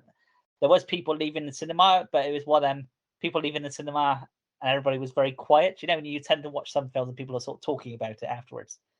People, and you get those films where people just walk out and you're like, oh, it's one of them films that people can't quite make their mind up about. Yeah. But out of all the three, this is the one that I don't tend to like the most. But if you used to watch a Halloween film, you'd have to watch this as a trilogy because it ties the story up. You can't. Yeah. You could. I mean, if you just wanted to be a gore hound and go, I just want to watch a gory film, Halloween Kills it is. There's plenty of gory stuff in that. But if you want a character development one, you'd go Halloween 3 or the first Halloween. Halloween 2 has character development, but it's not as depth as the first and the third one. No, it's definitely more batshit crazy. How would you two put it? In this order. I'd be the same as you. I agree with everything you just say. I would do the same. I put them in that exact same order because you kind of have to. You can't watch one without watching the others. No, it's like watching Lord of the Rings. You watch, you watch Two Towers, and you're like, "The fuck's this Frodo guy?" Yeah. To make it work, you have to watch the whole lot of them, and I think all three of them are really, really good. There wouldn't be one that I'd say, "Oh no, I wouldn't watch that again." I would sit and watch the whole, all three of them through again from start to finish. Stephen? Oh yeah, and the great thing is, I look forward to watching them all again because they were all good. Definitely, Halloween Kills is my favorite, but not that far behind is the 2018 one. That would be my number 2. And Halloween Ends is kind of, it's a shame, but it is the least consistently great one. Let's be honest. How many films that have gone even this length of franchise, or just a series of films that's made it to 3? It's usually the third one that's usually the hard one to kind of appeal to. You had Jurassic World, Jurassic Park 3, Return of the King, Halloween Ends. There's loads of films that Rocky 3 is another one. There's loads of films that are the third ones that people kind of go, eh. So I don't see anything wrong with it. It's just because you're expecting something and they go somewhere else in a third one. Yeah. Oh yeah. I reckon this one will be massively kind of revived. Just like the very great Halloween 3 Season of the Witch, which we all know is the best of all the Halloween sequels by some significant margin, regardless. I think this one will be much better liked in future years when people have stopped moaning and have gone back and watched it and thought, oh wow, they did that. They actually had the balls to do that. Whoa. No, at least they didn't do the same old shit. Yeah, it does have one of my favourite kills, even though Halloween Kills. Oh, that one. It's full of like crazy kills and mentalness and stuff. I think like one of my favourite kills is in Halloween Ends, and that is the radio DJ. You like the radio DJ one? I thought I like that kill. My favourite kill in Halloween Ends is the girl that's trapped underneath the wire fence, and then Michael. Oh no, well, she's trapped underneath the wire fence, but the bully guy gets the like welding torch shoved into his mouth, and see his face blow up. Yeah, I thought that was really cool. She has to watch that first and then gets her face stamped on. Exactly. That's quite nasty. Yeah. Yeah, and those worked really well because of the delay, you know, because it made you wait for that kind of action. The radio DJ, that seems to be a holdover from, what is it called, Halloween 6. Yes. Another kind of nod back. Seemed to belong in a different movie because that was obviously played for a cheap laugh. The tongue on the tongue on the turntable in a film that otherwise was pretty much without humor and certainly without any kind of major graphically gory gore gags kind of thing. Yeah, that was quite fun actually. I really enjoyed that. That's a really impressive kind of fucked up face effect as well. Well, the radio DJ, I watched it, and there's another thing. I obviously. Horror fans are. I've never met anybody that hasn't liked a John Carpenter film, and obviously Danny McBride and David Gordon Green are big John Carpenter fans. So, of course, there's going to be little nods to his other films in this. With Willie the DJ, I was like, oh, we now got our nod to the Fog in this as well. Now we have the voice of the town. This is now a different guy. It's not Adrian Barbeau. I love the DJ. There's a whole probably article or something to be written about by DJs in horror movies. Like, is it Zombie Flesh Eaters 3? Zombie 3 that has the DJ? Yes, Zombie 3 has the voice of the Day of the Dead. Hardware, the Richard Stanley film, has a DJ as well, right? And the one that precedes Adrian Barbeau, of course, and it is a horror film, however you slice it, is Clint Eastwood in Play Misty for me, where he's the voice, like Stevie Wayne in The Fog. He's kind of like the late night voice of easy listening. So Antonio Bay, it's 12 o'clock, you know, take off your pants, kind of. But he's a bastard, you know. He's cast off this woman that's a huge fan and gets the whole Fatal Attraction thing going on. But yeah, DJs in horror movies, that's an episode in itself. Yeah. The Fog is fantastic. The whole thing of The Fog. 11:55. Time for one more story. April what was it? I've forgotten the date. God damn it. Elizabeth Dane. Christmas Day? It's not Christmas Day. Christmas Day. And it's got the harshest moment in any horror movie I can think of right now is the bit where the nicest old lady of all time, Mrs. Cobritz, don't go to the door, Mrs. Cobritz. Oh, I'll go and answer it, Andy. You stay there, young man. And she goes to the door, and she's the sweetest babysitter, like everybody's nan rolled into one, and she gets horribly discooperated or whatever by the things in the fog. Poor old Mrs. Cobritz. Hope she's all right. Well, she's not. She's dead, but. Yeah, God damn that fog. It's the 21st. Is it? Oh, yes. April the 21st of April. Yeah, on the 21st of April. 100 years ago. And the waves crashed. And around Spivey Point. I think that's one of the greatest openings of any film. There's a podcast. It's just me, Stephen, and Sarah all doing the opening sequence from the 21st and the survivors of the Elizabeth Dane.